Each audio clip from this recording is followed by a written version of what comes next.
Imagine this. You ditch your toxic ex to start over in secret, only to discover you have god-tier magic. While she's desperately hunting you down, you're too busy becoming unstoppable. Now let's get to the story. Finn walks into a barber shop in Frontier City, Yugha notes, and asks for a haircut and dye. The barber, taken aback by how rare and beautiful Finn's hair is, questions why he'd want to change it. Finn explains it's because of certain circumstances. Intrigued, the barber prompts him to share the story, and Finn begins recounting what led him there. It all started with his girlfriend Alphine, his childhood friend and one of only 3 sword masters in the entire kingdom. She's a legendary swordswoman, widely admired for her unmatched skill and beauty. People even call her the flawless sword goddess. But Finn's relationship with her has become anything but perfect. During a training session, Alphine scolds Finn, frustrated by his inability to perform a basic sword swing. She lashes out, asking why he can't grasp something so simple. Finn admits that he's never really understood her way of teaching.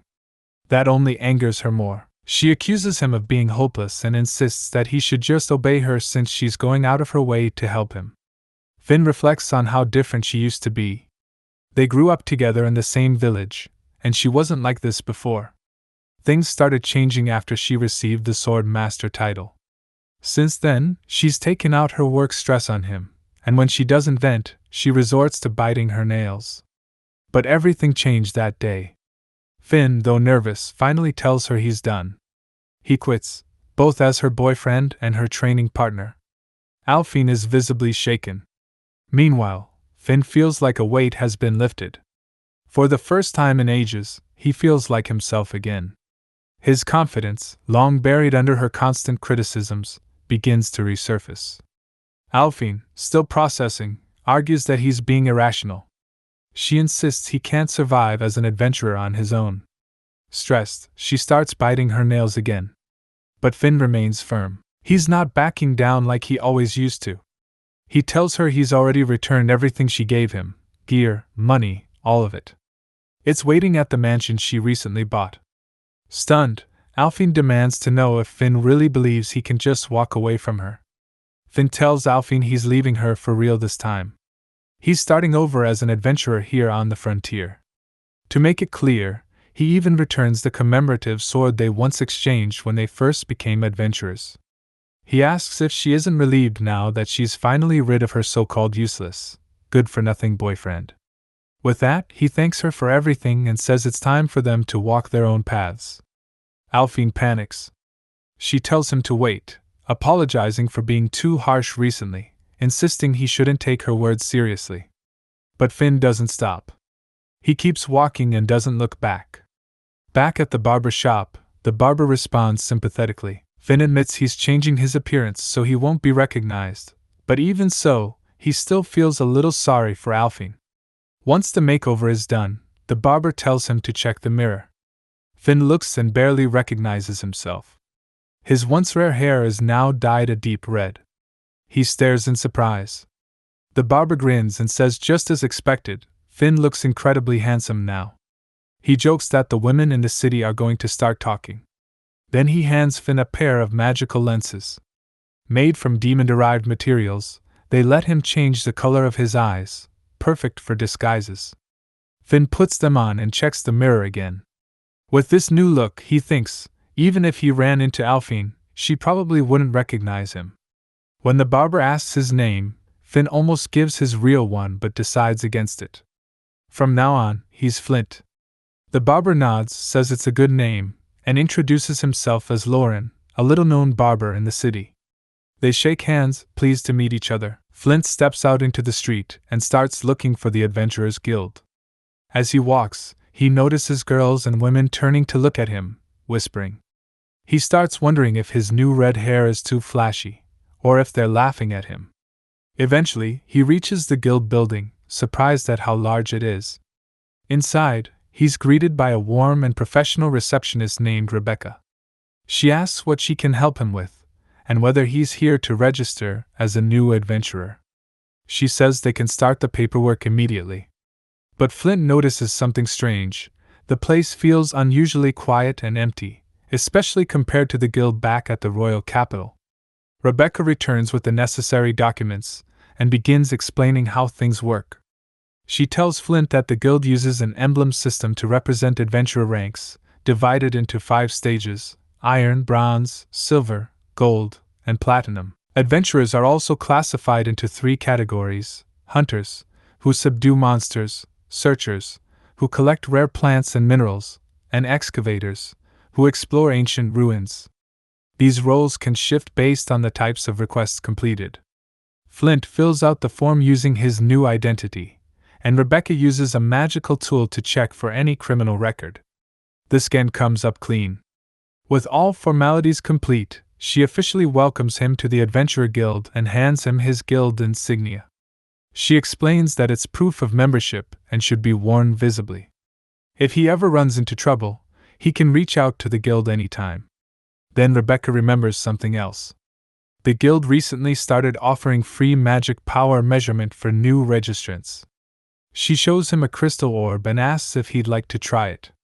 That reminds Flint of Alfine. Back when they were together, they never measured their magic power. She always insisted that for a true swordsman, swordplay was what mattered most. But now, he figures there's no harm in it. It's free, after all.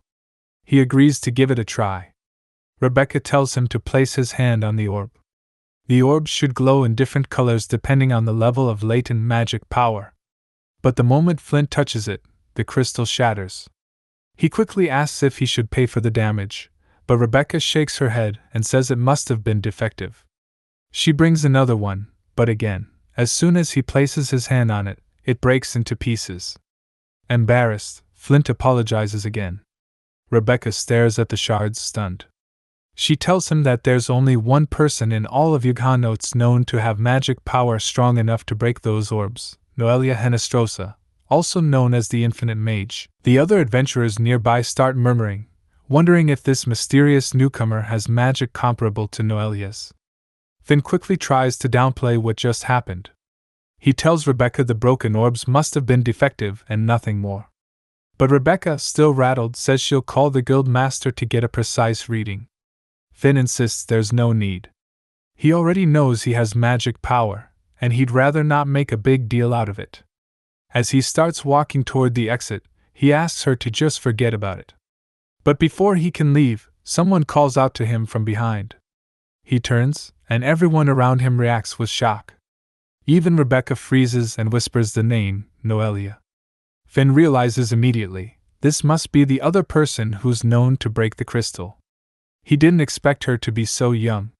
He notices the platinum-ranked emblem on her chest, meaning her abilities have been formally recognized by the guild. Noelia steps forward and tells him she's been watching him since he arrived. She's sensed a huge amount of magic power and proposes a different kind of test, magic power synchronization. Instead of a full inspection, she wants to directly measure his power through contact. Finn hesitates, admitting he's not sure what that even is. Noelia looks stunned and asks if he seriously doesn't know. Seeing her reaction, he wonders if he said something weird. She explains, magic power synchronization is when 2 mages clap hands to measure and enhance each other's magic. It's something mages do routinely to gauge compatibility and potential. She reassures him it's just like touching the crystal orb, nothing too intense. It sounds simple enough, so Finn agrees to try it. Around them, the guild members are shocked. Noelia offering to synchronize with someone herself is unheard of. They whisper that an average mage would bleed out just by doing that. Rebecca even warns Noelia, reminding her that her father strictly forbade her from doing any magic synchronization. But Noelia brushes it off and tells her not to worry. As they start the synchronization, Finn feels a strange sensation, as if something's being drawn out of his body through his palms. Still, it doesn't seem nearly as intense as everyone made it sound. Meanwhile, Noelia's face starts to pale. She realizes Finn's magic power isn't just overwhelming, it's beyond her own, and it's still flowing steadily into her. Everyone watches in disbelief. Noelia's expression almost never changes, but now she's visibly strained. The guild members are stunned, wondering who this guy even is. Finn, meanwhile, starts feeling self-conscious from all the stares. He doesn't like the attention and starts to suspect he's doing something wrong. At that moment, Rebecca urgently tells him that things are getting dangerous. Hearing that, Finn immediately lets go and steps back, saying he didn't mean to cause a scene. But when he turns around, he realizes the entire guild hall has emptied out. Everyone's fled, not wanting to get caught up in whatever mess might follow.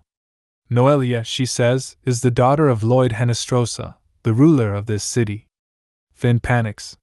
He has no idea why this is happening and tries to convince himself that it was just an accident. At the same time, Alphine finds herself lost in one of her most vivid memories with Finn, the day they fought a massive demonic dragon together. The battle had started with the dragon unleashing a torrent of flames. Finn barely avoided it, sprinting out of the blast zone. Alphine shouted after him, asking if he planned to get burned alive and telling him to move faster. Finn, catching his breath, snapped back that he was already on it. The dragon towered before them, a terrifying creature responsible for countless deaths, its flames, claws, and fangs tearing through entire armies. As they faced off against it, Alphine warned Finn that if he messed up again, she'd crank up his training. But before either of them could make another move, the dragon whipped its massive tail toward Alphine. Finn shouted a warning. She dodged the brunt of the blow, but the impact still sent her flying. Seeing her thrown like that, Finn panicked. He realized he needed to distract the dragon fast. He dashed in, sword ready, and landed a hit, but it did nothing. The blade didn't even scratch its hide. The dragon responded with a brutal claw swipe, and Finn struggled to block it, barely holding his ground. Alphine picked herself up and forced herself to calm down. She told herself that this time, she'd bring the beast down. Finn called out again. He couldn't keep it back much longer. Alphine told him to stay focused, saying he'd never win if he gave up. She unsheathed another sword, ready to strike. Finn groaned, saying that was the last thing he wanted to hear. He tried to warn her that it was already too late, but before he could finish, he got hit. The dragon landed a devastating blow, leaving him injured and unsteady. Despite that, Alphine didn't break. She told him to hold on just a little longer. If she could focus her attack, they'd win, like always. But Finn, drained and barely standing, said he couldn't keep it up. Then Alphine smiled and apologized for the wait. Finn watched in disbelief as she charged the dragon head-on. He shouted after her, calling her crazy and saying she couldn't do it alone. But Alphine wasn't stopping. She sprinted straight up the dragon's massive frame, stabbed one sword into its nose, and stood atop the hilt. Then she pointed her second sword and drove it into the creature's eye with a precise, powerful strike. Finn was stunned. She followed with one final, devastating blow. With that, the dragon let out a final roar and collapsed. Breathing hard, Alphine let out a sigh. She said it was finally over, and admitted that even her sword had worn down fighting that monster. She slumped under a nearby tree, saying the battle had been exhausting, and asked Finn to take care of the rest. Later, the two of them high-fived, proud of what they'd accomplished together. It was one of their best moments, one she still holds onto. Back at her mansion, Alphine grows increasingly irritated. She turns on her bed restless, biting her nails, fuming about Finn's decision to leave. She mutters that ever since he left her side to live independently, he's become arrogant and full of himself. The frustration is overwhelming. She thinks back to the time they fought the demon dragon together, how she believed they shared mutual trust and affection. Yet now, he's cast everything aside, not just her, but also the high-grade equipment she gave him, the money she provided for a comfortable life, and even the countless gifts she'd picked out for him. Most painful of all, he left behind the commemorative sword they exchanged when they first became adventurers. Still gnawing at her nails, Alphine struggles to understand what Finn was so dissatisfied with. They had been together for years. Suddenly, in a burst of frustration, she kicks a nearby table. The noise draws the attention of her butler, Vigo, who enters the room and asks if something's wrong. Alphine, startled, quickly covers up her mood. She tells him everything's fine and says she's just changing into her loungewear. As he steps out, she silently curses herself for thinking about Finn again. Normally, he would have picked up on her mood and kept others from walking in at the wrong time. She clenches her fists, trying to shake off the irritation. Then she asks Vigo if the Adventurers Guild has started searching for Finn in the places he might have gone. Vigo reports that the guild has commissioned several adventurers to investigate, but so far, Finn's trail has vanished. It's clear, he doesn't want to be found. That news hits her harder than expected. Alphine clenches her jaw, unable to hide her distress. Vigo adds that Finn never told anyone, not even his closest acquaintances, where he was heading. He disappeared without a word.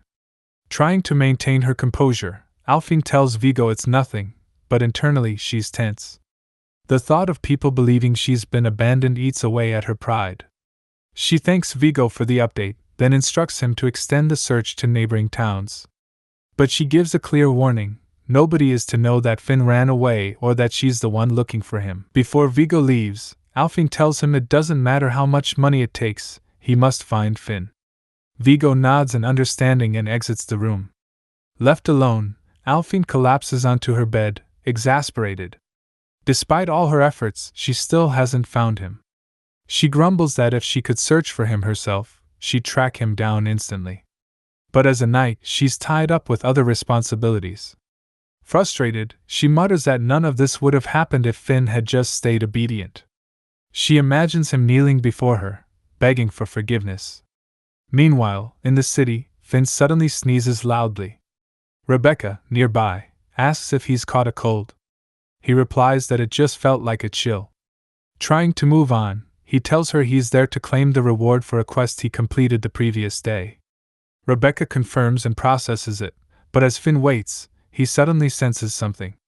He turns around, alert. Rebecca notices and asks if something's wrong. Finn brushes it off, saying it's probably nothing, just a weird feeling like he's being watched. Not quite killing intent, but still enough to make his back tingle. Rebecca hands him his reward and comments that he seems like a seasoned adventurer. He always picks just the right quests for good earnings. Finn freezes for a moment. Internally, he panics. He used to be a platinum-ranked adventurer, but after changing his appearance, he ditched the emblem to start over anonymously. Comments like that make him worry someone might figure it out. To deflect suspicion, he casually says he's been getting tips from a senior adventurer staying at his inn. Rebecca praises the approach, calling it efficient, and says he's quite sharp. Finn quickly shifts the topic, pointing to Noelia and asking Rebecca to do something about her. He explains that since the day she fainted during their magic synchronization, she's been watching him nonstop. She even followed him to his inn the previous night, and stayed in the room next to his. Finn mutters that it feels like living with a girl before marriage. Rebecca, smiling, shoots down his request immediately. Finn insists there must be something they can do, but she repeats that it's still impossible. She explains that Noelia has never been outmatched in magic synchronization, until Finn. She's been hailed as the unrivaled master of magic in all of Yughan Notes. Plus, there's a direct order from the Count himself: ignore whatever his daughter does. That means the guild has no authority to stop her. Finn groans and accepts that if Noelia is just observing him without interfering, maybe he shouldn't be too worried. He leans in and quietly asks if Rebecca could speak to her for him. He figures she might have better luck persuading her as a woman. But Rebecca immediately rejects the idea again. Finn recalls that she told him to reach out if he ever needed help, yet here he is. Rebecca calmly explains that as long as he continues to possess more magic power than Noelia, she'll keep following him, at least until she loses interest. Finn lets out a frustrated sigh. At this rate, he thinks it's going to feel just like the old days, living with Alphine in that suffocating little house. Out in the forest, Finn battles a pack of mud golems. He's already taken down a few, but more keep popping up, surrounding him. It's starting to get annoying. Realizing it's better to finish them all at once, he charges in. With rapid speed and precise strikes, he slices through the golems one by one, aiming straight for their heads. His movements are sharp, efficient, and after a relentless effort, he manages to subdue every last one of them. Panting from exhaustion, Finn hopes that's the last wave. He counts the severed heads, 20 in total. That's definitely overkill. He remembers the subjugation request was only for 5 golems. Turning in all of them would raise eyebrows, so he decides to take only 5 heads back as proof. As he packs them up, he casually wonders what people even use them for. Finn starts thinking ahead. He's eager to climb the adventurer ranks, but if anyone discovers he used to be platinum, his effort to start fresh will mean nothing. He slings the bag over his shoulder and mutters aloud that if Noelia's watching, it'd be nice if she didn't say anything. Hidden in the nearby bushes, Noelia hears him and wonders if he's really trying to hide his identity. When she doesn't respond, Finn assumes silence means agreement. He's known she's been tailing him ever since they left the guild. He hoped to ditch her once they entered the forest, but she stuck to him the entire time. Then suddenly, her presence vanishes. Worried, Finn doubles back. He finds her cloak on the ground, drenched in acidic fluid. His concern deepens, and he pushes further into the woods until he finds her. Noelia is trapped, caught in the writhing vines of a plant-like man-eater. He draws his sword immediately, ready to cut her loose. She tries to warn him, more monsters are coming from behind, but he doesn't catch her meaning in time. The moment he turns, several monsters attack. He slashes them down quickly, but they start regenerating and latch onto his sword. Meanwhile, the vines around Noelia tighten, causing her to cry out in pain. Finn promises he'll be there in a second and tells her to hold on. He braces himself as the man-eater shoots a barrage of seed-like projectiles at him. He tanks the hits and pushes forward, slicing through the vines and finally freeing Noelia. Noelia thanks him, but Finn tells her to save it, they need to retreat now. He drops to one knee and tells her to climb onto his back and hold on tight. Embarrassed, Noelia refuses. She insists she can finish this herself, with magic. Finn nods, trusting her, and says he's counting on her. Noelia grips her staff and chants a spell, then unleashes a blazing fire lance at the enemy. The flames engulf the plant monsters, reducing them to ashes within seconds. Finn watches, amazed. Magic really is convenient, just as he expected. Noelia asks if it worked. Finn replies that it was perfect, but the moment he sees her tattered clothing from the battle, he blushes and turns away. Realizing her state, Noelia quickly covers herself and starts sobbing from embarrassment. Finn notices Noelia's clothes are still in tatters and thinks that if she stays like that, it's going to cause trouble. He offers her his cloak. Noelia accepts with a quiet thank you, explaining that her father would get furious if any man saw her bare skin. Once she's covered, Finn tells her the cloak conceals her well. She thanks him again.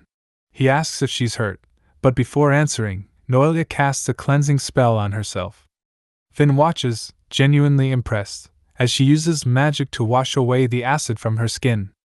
She tells him she's fine, the injury's no big deal, and the acid's gone. Finn says that's good and asks if she wants him to walk her back to the city. Noelia politely declines and says he can go back to his quests. Finn thinks to himself that she's hard to figure out, but deep down, she doesn't seem like a bad person. Still, he comments that as a platinum-ranked adventurer, she really shouldn't have let herself get caught. Noelia admits she was too focused on watching him and didn't pay attention to her surroundings, then realizes what she just said. Finn tells her he already knew she was watching him and asks why she's been following him at all. Noelia answers with a direct question of her own. She wants to know why someone with that much magic power isn't using it. With power like his, she says, it would make more sense to wipe out enemies using magic than to fight with a sword. But Finn calmly replies that he doesn't know how to use anything except a sword. That stuns Noelia. She thought everything he said back at the guild was just nonsense to hide his real strength. But Finn tells her he's never used magic before, and she's the first person he ever performed magic synchronization with. Noelia is shocked. She can't believe he holds that much magic power without having studied magic at all. Curious, Finn asks how magic works and how it's even activated. Noelia explains that magic is triggered by chanting an incantation. The core principle is visualization. If he can imagine the element and the effect he wants to create, he can influence the world around him. She adds that incantations act as tools to support that imagination and make invoking magic easier. Finn still doesn't fully understand what it means to use a chant to imagine something. To help him out, Noelia gives an example. To cast a fire arrow spell, he should chant "Become a hot burning arrow and penetrate my enemy." That kind of clear, focused sentence helps him picture exactly what the spell should do.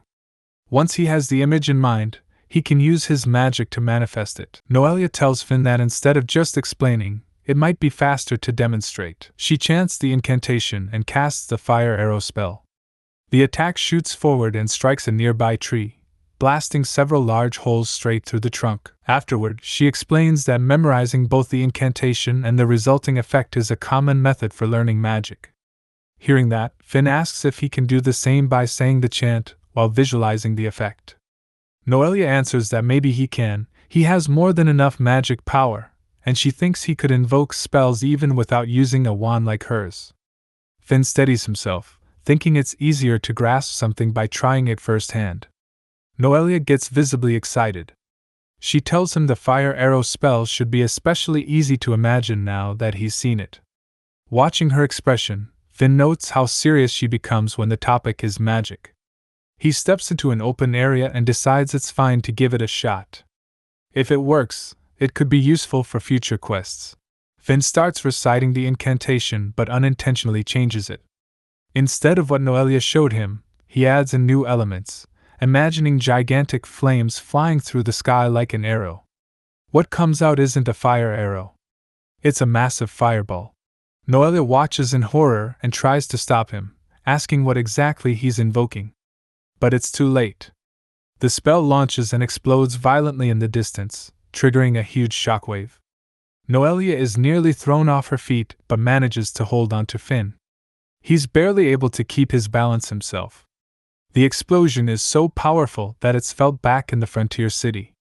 People there wonder if it was an earthquake.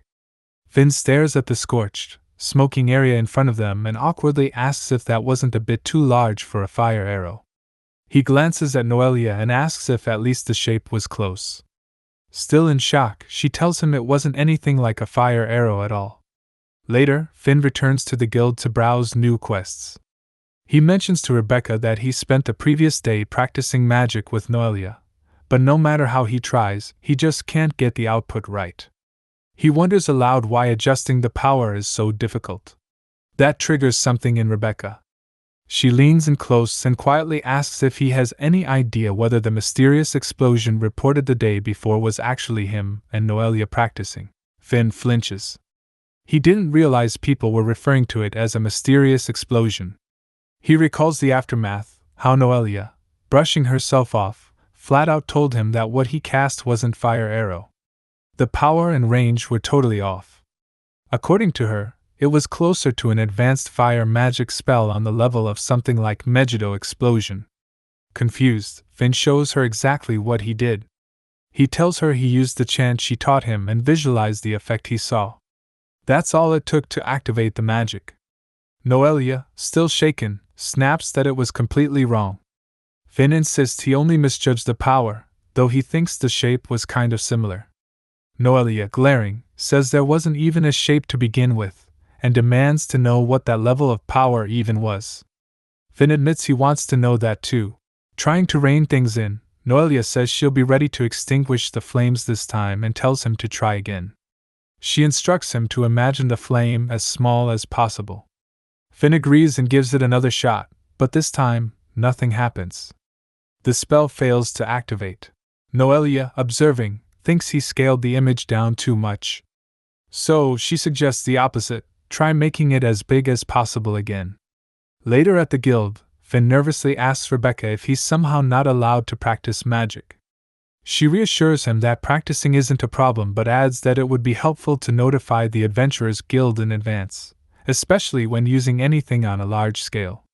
Finn, confused, thinks he was only doing basic magic training. But Rebecca pulls out a document and shows him the penalty for unauthorized use of high-tier magic. The listed amount shocks him. Before things escalate, Noelia walks into the guild and steps in. She tells Rebecca that there's no need to pursue penalties. She'll cover the damage caused by Finn's magic herself. Then she hands over a letter from her father. Rebecca reads it and nods, saying she understands. She adds that the guild will wait for the guild master's decision before finalizing anything. Noelia thanks her for the consideration. Once that's done, Noelia turns to Finn and presents him with an elegant, high-quality sword. She says it's from her father's personal collection, though she slips up and admits she swiped it, quickly correcting herself to say it was originally given to her. She asks him to accept it as a token of gratitude. Finn stares at the sword, stunned by its quality. He quietly wonders if she really did swipe it. He tells her the blade is incredibly sharp, but still too much to accept as a reward. He apologizes and says he can't take it. Noelia asks if he dislikes the sword, but Finn says that's not the issue. He explains that he wants to one day purchase a sword he can entrust his life to, something earned with his own money. So, he'll accept the sentiment, but not the sword itself. Hearing that, Noelia looks troubled. She says that if he refuses her gratitude, it will disgrace her family's honor, especially after he saved her life. Thinking it over, Finn suddenly gets an idea. He asks if Noelia would be willing to become his magic practice instructor. Now that he knows he can use magic, he wants to learn how to control it properly. He admits he's spent his life with a sword and isn't confident with magic at all. After asking, Finn hesitates, thinking maybe it was too much to request that from someone like her, the daughter of a count and a platinum-ranked adventurer. But Noelia suddenly drops the sword, grabs his hand, and agrees wholeheartedly. She promises to teach him magic from the basics with full effort. Finn thanks her sincerely. Noelia then asks if he wants to start practicing again in the outskirts. Finn says he'll check with Rebecca first for permission. But Noelia smiles and says it's fine, since they won't be using large-scale magic anyway, though they should still wait for her. Watching her, Finn notes that while he once thought Noelia was cold, when she smiles like this, she just seems like a regular girl. They return to the same field where his last spell turned the ground into ash. The burn marks are still there, a wide scar cut into the earth. Finn stares at it quietly, finally understanding what people mean when they say large-scale magic. Noelia watches his expression and tells him his power is unstable. His perception of magic is still off. Finn admits it. He's only ever lived by the sword. Magic, to him, has always felt like something far removed, something beyond reach. She says that's the problem. He overestimates it. Most people don't even have enough in them to activate a spell. The only reason his magic works is because of how much he has. And when it doesn't, it's because the image in his head isn't clear enough. So that's why it fails. Finn nods slowly, then asks if it'll stabilize once he understands it better. Noelia says it will. That's why she's here. She sets her wand down, steps forward, and takes his hands in hers. Finn blinks, caught off guard. It's the same position as before. He asks if this is another magic synchronization, and if she's going to faint again. She blushes, embarrassed, and says that only happened because she drew too much magic from him on her own. This time, it's just overlapping consciousness. Finn catches the shift in her tone but stays quiet. She tells him to chant the spell again. He does. Become a hot, burning arrow and penetrate my enemy. Then a voice answers inside his head. Noelia. She says the effect looks fine, but the size is too big again. He hears her clearly, not with his ears, but straight through his thoughts. She tells him she's inside his consciousness now, watching the magic he's forming in real time. Finn stands there, stunned. This is the first time magic has ever made sense. Noelia tells him to shrink the image more. Finn imagines a huge pool of flames and asks if that's small enough. Still holding his hands, Noelia sighs. Still too big. Just as she suspected, he imagines magic in extremes. She says she'll keep watching until he gets it right. All he has to do is focus and adjust. Finn narrows his concentration. The blazing image in his mind starts to shrink, bit by bit. Noelia quietly guides him as he fine-tunes the size. After a moment, she finally nods. This is it. The exact size needed to activate a proper fire arrow. Finn locks the image in his mind. Noelia lets go of his hands and steps back, telling him to try it now. He recites the chant one more time, and this time, A perfectly formed fire arrow shoots out with a clean burst of heat and speed. Finn lights up.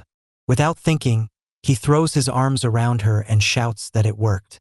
He asks if that was it, if that was really the proper fire arrow. Flushed red, Noelia nods, stumbling over her words.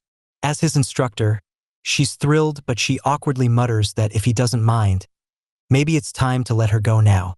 Though, if he insists, she's fine with staying like this a bit longer. Realizing what he's doing, Finn instantly lets go, flustered. He remembers she's a noble's daughter and scolds himself for grabbing her without thinking. He apologizes in a rush, but Noelia waves it off. She says she gets it, finally controlling magic feels incredible. Then she hands him her wand. She tells him to try using it now. It's embedded with a magic stone that lowers the energy cost. Normally, magic is cast through wands like this. He asks if that's how it's usually done. He wonders aloud why he didn't need one earlier. Before she can answer, a giant ant monster bursts out from behind. Noelia reacts instantly. She spins and casts Fire Lance, hitting it dead on and turning it to ash. She tells him it only worked without a wand because he's a total anomaly. She can cast up to intermediate spells without one. But what he's doing isn't normal at all. More giant ants crawl out of the ground, swarming toward them. Noelia glances around and tells Finn it's a good time to test how well the wand works in actual combat. Finn nods, thinking back to the fire arrow he launched earlier. It probably aggravated a nest nearby. Noelia comments that there seem to be a lot of them, but it'll make for decent practice. Finn quickly estimates their numbers. Maybe 50 or 60. He raises the wand, focuses, and starts firing. One by one, fire arrows shoot out with sharp precision, each one striking a giant ant dead on. The spells land perfectly, cleanly burning through the enemy line. Excited, Finn shouts that magic really is amazing. But Noelia snaps at him. It's not the time to get distracted. Finn quickly agrees and keeps up the barrage. But in the middle of casting, he realizes picking them off one by one is too inefficient. There's just too many. He remembers what Noelia said about magic relying on imagination. So instead of single shots, he pictures a full spread, multiple arrows fired at once. He tweaks the chant on the fly, shaping the magic to fit the rhythm of the battle. Noelia catches the change and freezes. That isn't fire arrow anymore. She asks what he's doing. Finn tells her he's adjusting the spell to match what the fight needs, and if it backfires, he's counting on her to cover him. Noelia stares at him like he's insane, but before she can protest, he casts it. A swarm of flaming projectiles flies out in a sweeping arc. His new spell, Fire Arrow Barrage. The ants are wiped out in seconds, collapsing in smoking heaps across the field. Noelia stands speechless, watching the monsters fall without a fight. She mutters in disbelief. Those giant ants went down like nothing. Finn laughs, still fired up, and tells Noelia he just came up with that on the spot. He says she was right after all. Magic really is powered by imagination. But Noelia frowns and shoots him a glare. That's not what she meant. Confused, Finn asks if he did something wrong. Noelia sighs, then softens. It's not wrong, she says. In fact, it was incredible. She just didn't expect him to twist her words into something that wild. Watching those fire arrows split and curve through the air, each moving like it had a mind of its own, it was mesmerizing. She tells him it's more than just impressive. It's new. They'll need to report it to the Magic Research Institute. That spell didn't exist before today. Finn watches the scorched clearing and thinks again about how far beyond the sword this power goes. Alphine would never accept it. She's always seen magic as blasphemy. But maybe that makes Magic Swordsman the perfect cover. A new identity, both true and hidden. He turns to Noelia, suddenly serious. From now on, he says he'll go by that title, Magic Swordsman.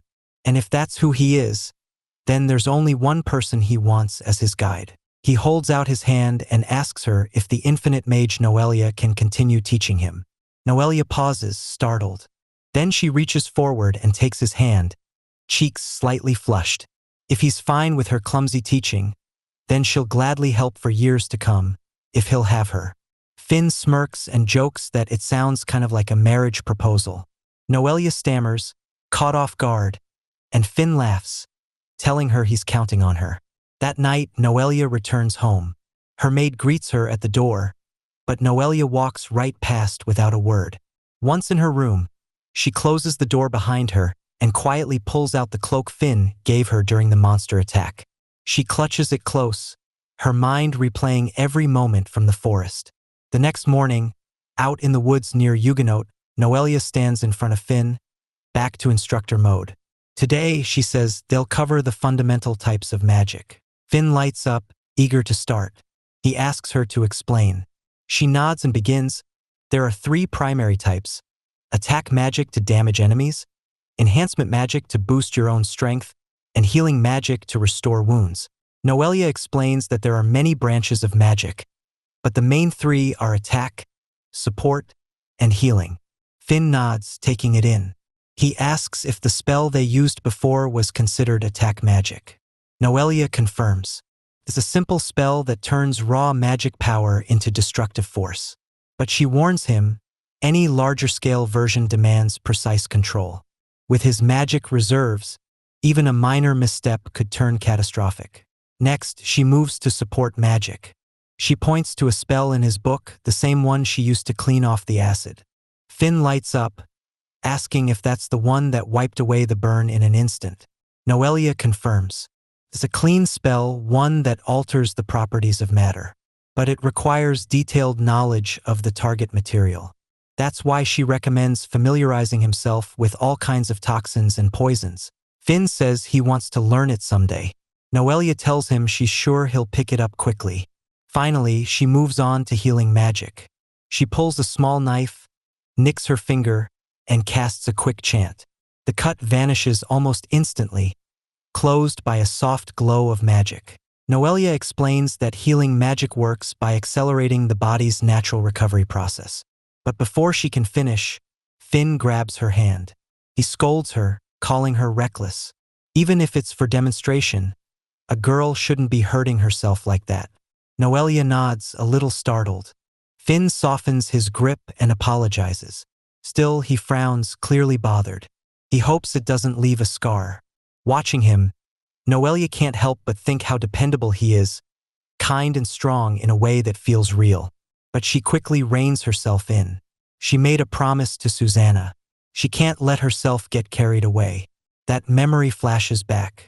The night she held Finn's cloak in her arms, Susanna had barged into the room to help her change. Startled, Noelia scolded her for entering without knocking. Susanna explained that she had knocked, but Noelia didn't respond. She teased that her master had been restless ever since meeting that man again. Flustered, Noelia dropped the cloak and insisted it was all professional. He's her disciple. Of course they'd have magic lessons. But Susanna wasn't convinced.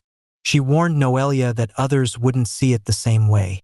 A noble's daughter spending time alone with a male commoner, even as a teacher, was bound to draw unwanted attention. Noelia quickly denies it, flustered. There's nothing like that between them. She's sure Finn doesn't see her that way. But Susanna just gives a smug smile. As expected, she says Noelia's fallen for him. Noelia snaps back, insisting she's wrong. But Susanna, now confident, declares she'll handle everything from here. She promises to lay the perfect groundwork. Then she turns and walks off, ignoring Noelia's protests. Left alone, Noelia grumbles under her breath. But just as she's about to shake it off, Finn's face appears in front of her. He asks if she's okay. She was just staring into space. Noelia jumps a little, then quickly composes herself. She says she's fine, and suggests they wrap up the theory for now and test things out in practice. She asks what kind of magic he wants to try. Finn thinks it over, then says he wants to try enchanting his sword and using it in combat. Noelia immediately shoots the idea down. That kind of magic's extremely difficult. For now, she tells him to just observe. She picks up a pebble and casts a fire enchantment. The stone flickers with flame for a moment, then dims out and goes cold. She explains that even if you cast fire on a rock, it won't stay lit. Magic power disperses too easily. It's especially unstable with inorganic matter. Noelia adds that there are techniques to enchant objects, but they require special processes and ceremonies. It's not something that can be done in the middle of combat. Finn sighs, saying it makes sense. If anyone could do it easily, everyone would. But then Noelia mentions that if they ask her master, Linus, they might get a different answer. That catches Finn's interest immediately. He asks where this master is now. Noelia tells him Linus currently serves as the head of the magic research department in the royal capital. The moment he hears that, Finn's mood drops. He stiffens, thinking about Alphine. The capital's the last place he wants to be near. Noelia notices the change and asks if something's wrong. Finn quickly brushes it off, saying it's nothing. Then he shifts the topic, saying she's right, he should just focus on mastering basic attack magic for now. Noelia nods without pressing him further.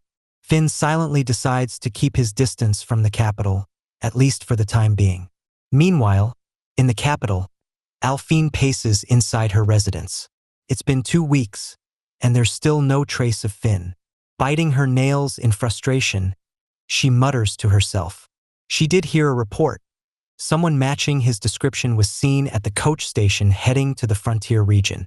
But she still can't believe he'd really leave her like that. Finn can't possibly survive out there without her support or connections.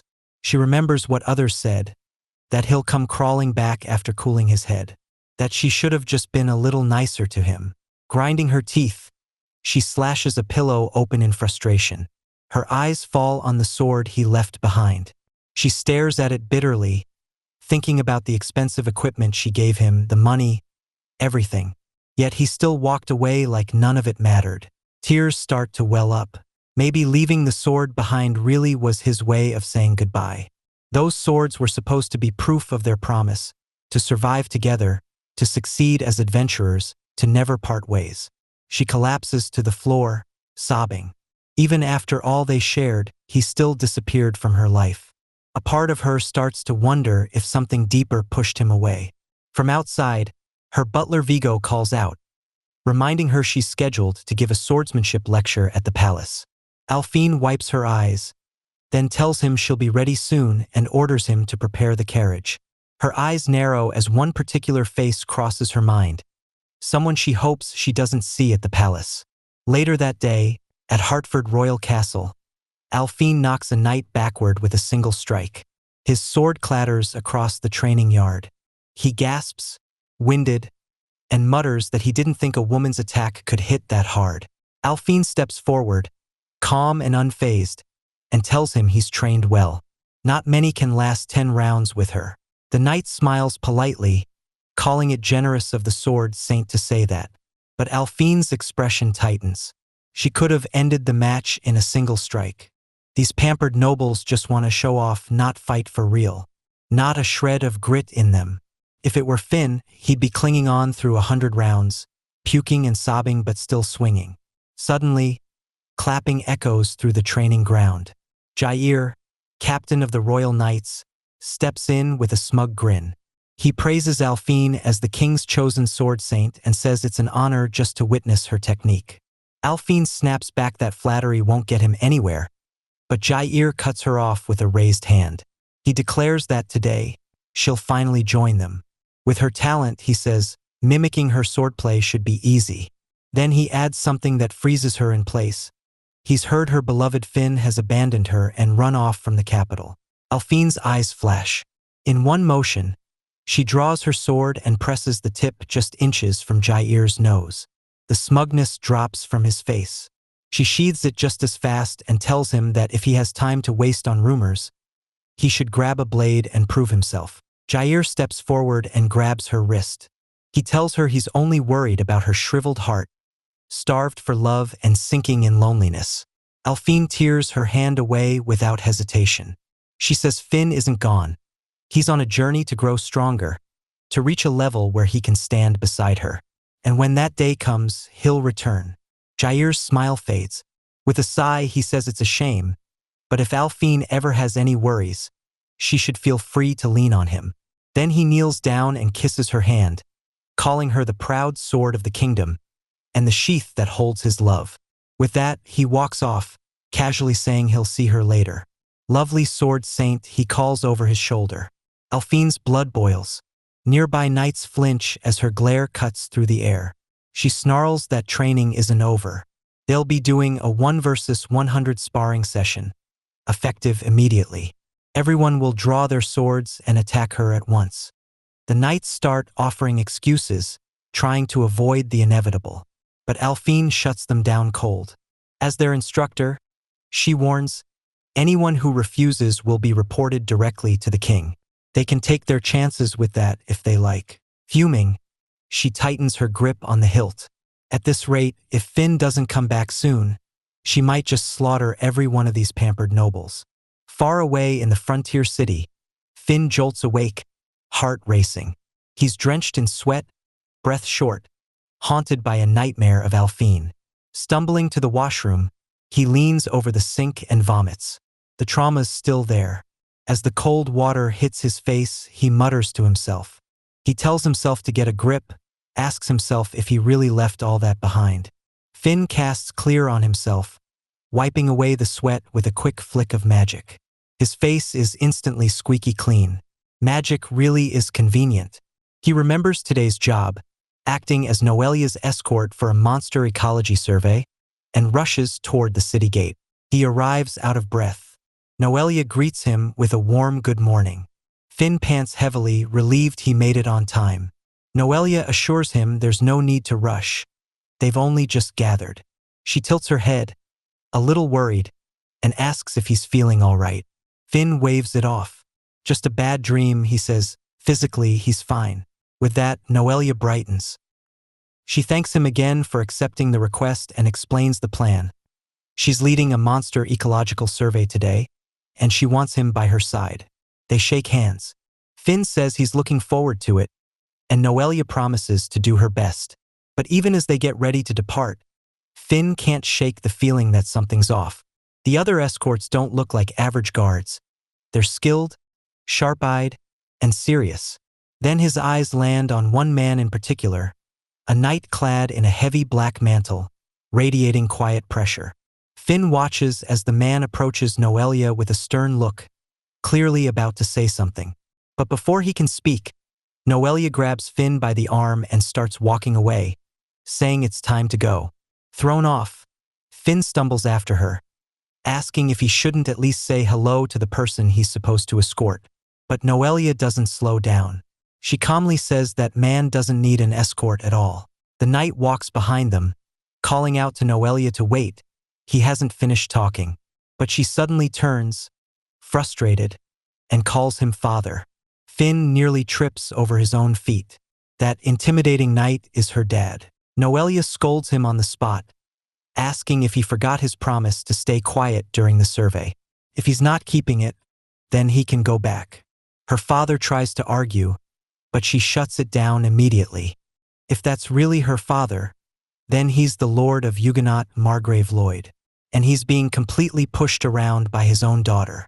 As the investigation continues, Finn feels increasingly awkward.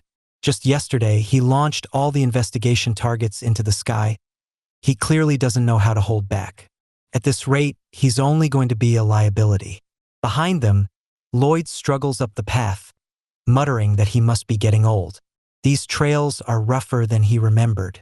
Finn offers to help, but Noelia brushes it off. Her father hates being helped, she says. He used to be a platinum-ranked adventurer, he'll manage somehow. She tells Finn to just leave him be. From the way she says it, Finn gets the sense the two of them don't exactly get along. Just then, Lloyd suddenly starts shouting at Finn, accusing him of flirting with his daughter.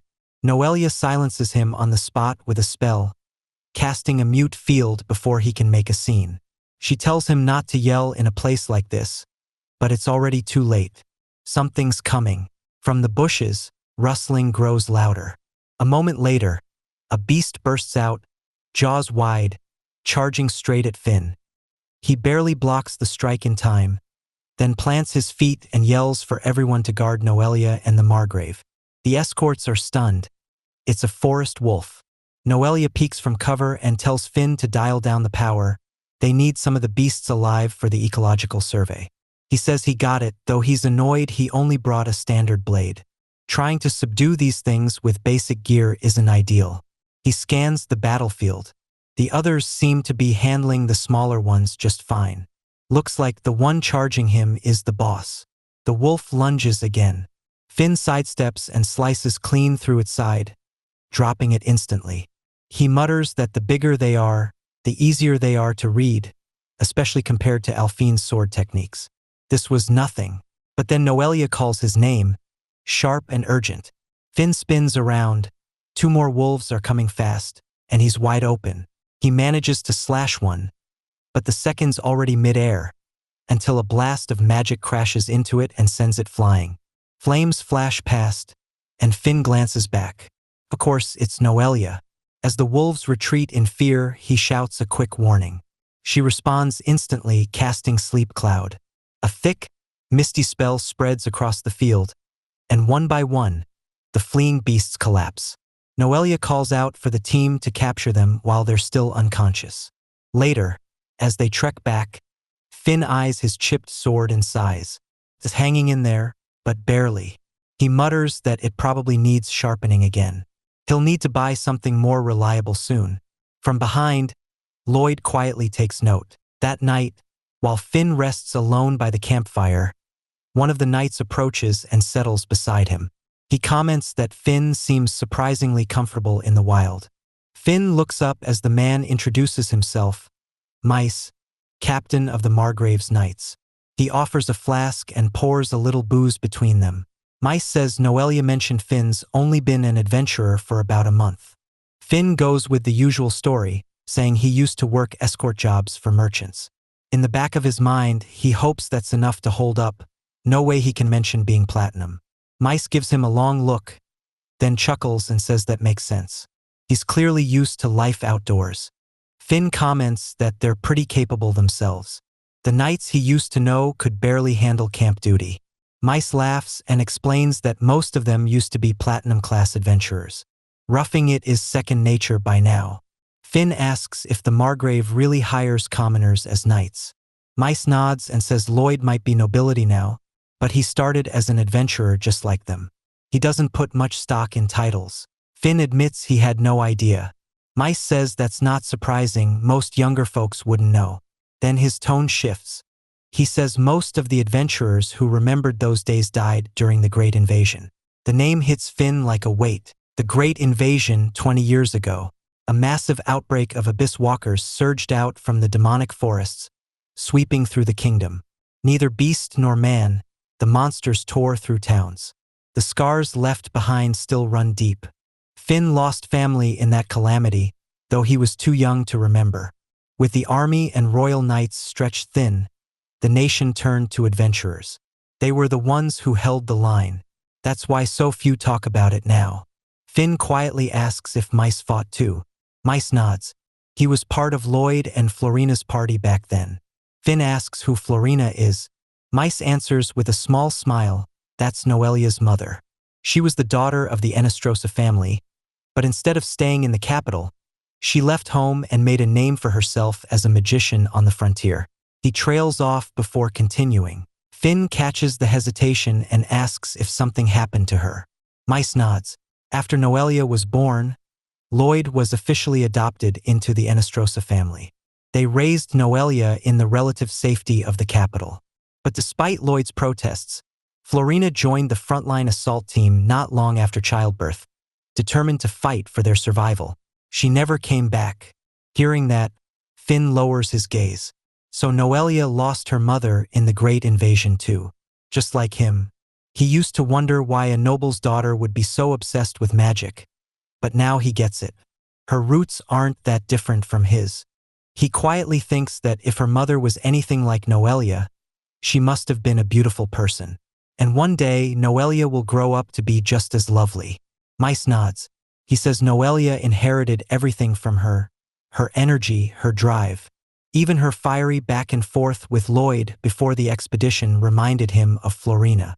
If Florina were still alive, Finn says, their family might have turned out a little less complicated. Mice chuckles, saying it's a shame. They'd get along fine if they were just a little more honest with each other. That's when it hits Finn. He's been listening this whole time, but only now realizes something. He asks how old Noelia is. Mice tells him she was born right before the Great Invasion ended. She's turning 20 this year. She's the same age as him. He stammers out a surprised laugh as Mice chuckles, saying it makes sense. Noelia's baby face throws people off. Finn awkwardly scratches his head. He's definitely been treating her like a kid this whole time. Mice leans back and says Finn's got a calm air about him too, despite looking young. Maybe it came from life as a merchant escort. Finn shrugs, saying it's just always felt normal. Mice calls him modest, then adds that Lloyd was adopted into his wife's family too. Young people with drive tend to gather around him. Before he can finish, Lloyd appears behind them without a sound. Finn stiffens up on instinct. He hasn't done anything wrong, but the pressure from the man is overwhelming.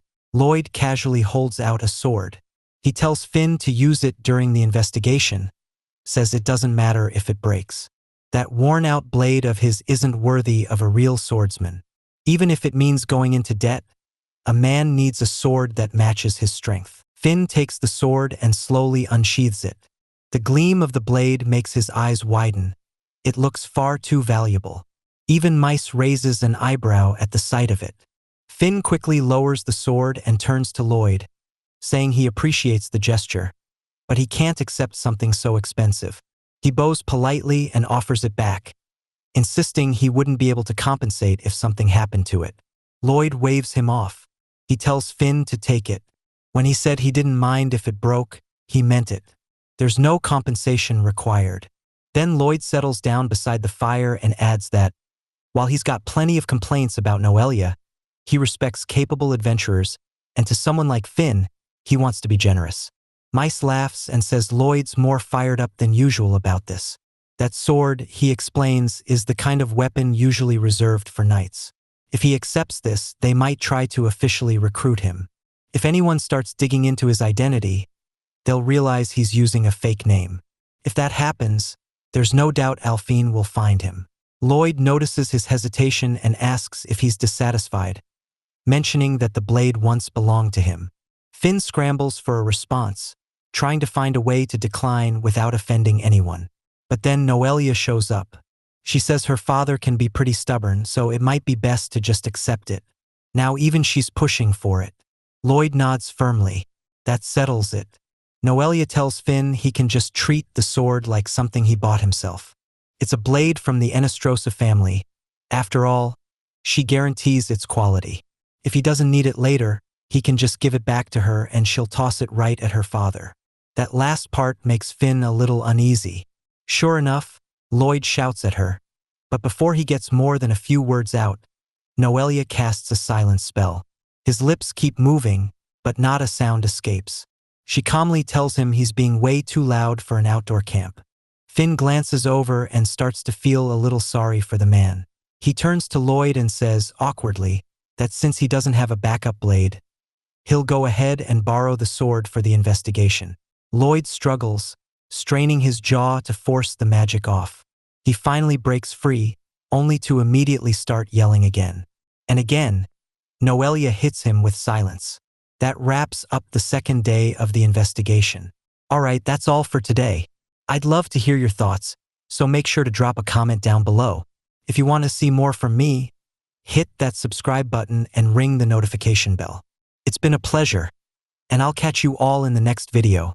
They return to the same field where his last spell turned the ground into ash. The burn marks are still there, a wide scar cut into the earth. Finn stares at it quietly, finally understanding what people mean when they say large-scale magic. Noelia watches his expression and tells him his power is unstable. His perception of magic is still off. Finn admits it. He's only ever lived by the sword. Magic, to him, has always felt like something far removed, something beyond reach. She says that's the problem. He overestimates it. Most people don't even have enough in them to activate a spell. The only reason his magic works is because of how much he has. And when it doesn't, it's because the image in his head isn't clear enough. So that's why it fails. Finn nods slowly, then asks if it'll stabilize once he understands it better. Noelia says it will. That's why she's here. She sets her wand down, steps forward, and takes his hands in hers. Finn blinks, caught off guard. It's the same position as before. He asks if this is another magic synchronization, and if she's going to faint again. She blushes, embarrassed, and says that only happened because she drew too much magic from him on her own. This time, it's just overlapping consciousness. Finn catches the shift in her tone but stays quiet. She tells him to chant the spell again. He does. Become a hot, burning arrow and penetrate my enemy. Then a voice answers inside his head. Noelia. She says the effect looks fine, but the size is too big again.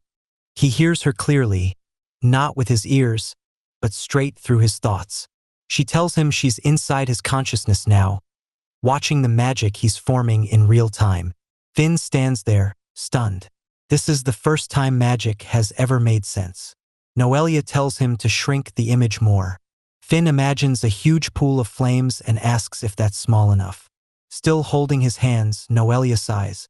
Still too big. Just as she suspected, he imagines magic in extremes.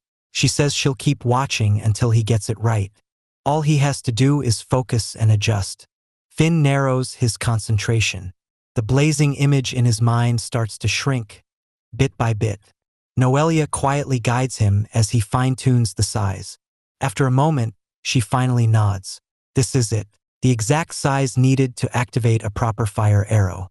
Finn locks the image in his mind. Noelia lets go of his hands and steps back, telling him to try it now. He recites the chant one more time, and this time, a perfectly formed fire arrow shoots out with a clean burst of heat and speed. Finn lights up. Without thinking, he throws his arms around her and shouts that it worked. He asks if that was it, if that was really the proper fire arrow. Flushed red, Noelia nods, stumbling over her words. As his instructor, she's thrilled, but she awkwardly mutters that if he doesn't mind, maybe it's time to let her go now. Though, if he insists, she's fine with staying like this a bit longer. Realizing what he's doing, Finn instantly lets go, flustered. He remembers she's a noble's daughter and scolds himself for grabbing her without thinking. He apologizes in a rush, but Noelia waves it off. She says she gets it. Finally controlling magic feels incredible. Then she hands him her wand. She tells him to try using it now. It's embedded with a magic stone that lowers the energy cost. Normally, magic is cast through wands like this. He asks if that's how it's usually done. He wonders aloud why he didn't need one earlier. Before she can answer, a giant ant monster bursts out from behind. Noelia reacts instantly. She spins and casts Fire Lance, hitting it dead on and turning it to ash.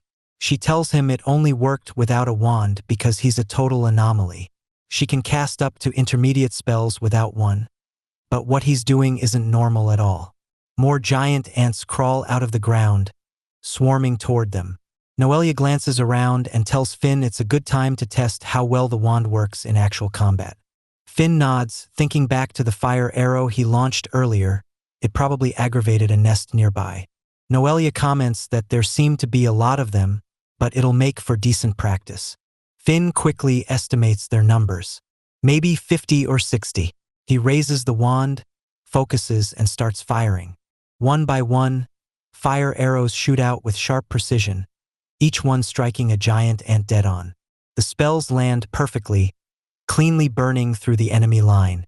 Excited, Finn shouts that magic really is amazing. But Noelia snaps at him. It's not the time to get distracted. Finn quickly agrees and keeps up the barrage. But in the middle of casting, he realizes picking them off one by one is too inefficient. There's just too many. He remembers what Noelia said about magic relying on imagination. So instead of single shots, he pictures a full spread, multiple arrows fired at once. He tweaks the chant on the fly, shaping the magic to fit the rhythm of the battle. Noelia catches the change and freezes. That isn't fire arrow anymore. She asks what he's doing. Finn tells her he's adjusting the spell to match what the fight needs, and if it backfires, he's counting on her to cover him. Noelia stares at him like he's insane, but before she can protest, he casts it. A swarm of flaming projectiles flies out in a sweeping arc. His new spell, fire arrow barrage. The ants are wiped out in seconds, collapsing in smoking heaps across the field. Noelia stands speechless, watching the monsters fall without a fight. She mutters in disbelief. Those giant ants went down like nothing. Finn laughs, still fired up, and tells Noelia he just came up with that on the spot. He says she was right after all. Magic really is powered by imagination. But Noelia frowns and shoots him a glare. That's not what she meant. Confused, Finn asks if he did something wrong. Noelia sighs, then softens. It's not wrong, she says. In fact, it was incredible. She just didn't expect him to twist her words into something that wild. Watching those fire arrows split and curve through the air, each moving like it had a mind of its own, it was mesmerizing. She tells him it's more than just impressive. It's new. They'll need to report it to the Magic Research Institute. That spell didn't exist before today. Finn watches the scorched clearing and thinks again about how far beyond the sword this power goes. Alphine would never accept it. She's always seen magic as blasphemy. But maybe that makes Magic Swordsman the perfect cover. A new identity, both true and hidden. He turns to Noelia, suddenly serious. From now on, he says he'll go by that title, Magic Swordsman. And if that's who he is, then there's only one person he wants as his guide. He holds out his hand and asks her if the infinite mage Noelia can continue teaching him. Noelia pauses, startled. Then she reaches forward and takes his hand, cheeks slightly flushed. If he's fine with her clumsy teaching, then she'll gladly help for years to come, if he'll have her. Finn smirks and jokes that it sounds kind of like a marriage proposal. Noelia stammers, caught off guard, and Finn laughs, telling her he's counting on her. That night, Noelia returns home. Her maid greets her at the door, but Noelia walks right past without a word. Once in her room, she closes the door behind her and quietly pulls out the cloak Finn gave her during the monster attack. She clutches it close, her mind replaying every moment from the forest. The next morning, out in the woods near Huguenot, Noelia stands in front of Finn, back to instructor mode. Today, she says, they'll cover the fundamental types of magic. Finn lights up, eager to start.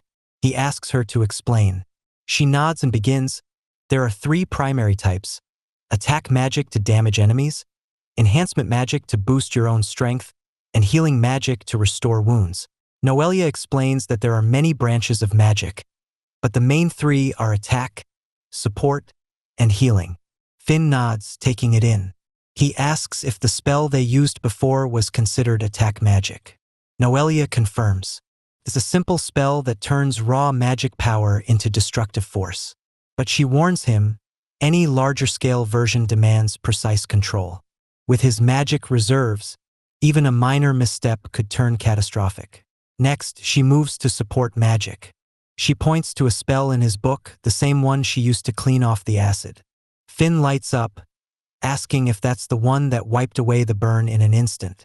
Noelia confirms. It's a clean spell, one that alters the properties of matter.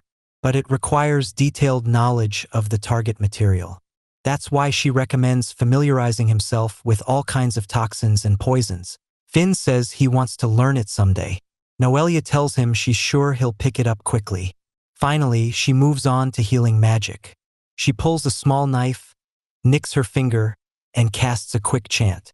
The cut vanishes almost instantly, closed by a soft glow of magic. Noelia explains that healing magic works by accelerating the body's natural recovery process. But before she can finish, Finn grabs her hand. He scolds her, calling her reckless. Even if it's for demonstration, a girl shouldn't be hurting herself like that.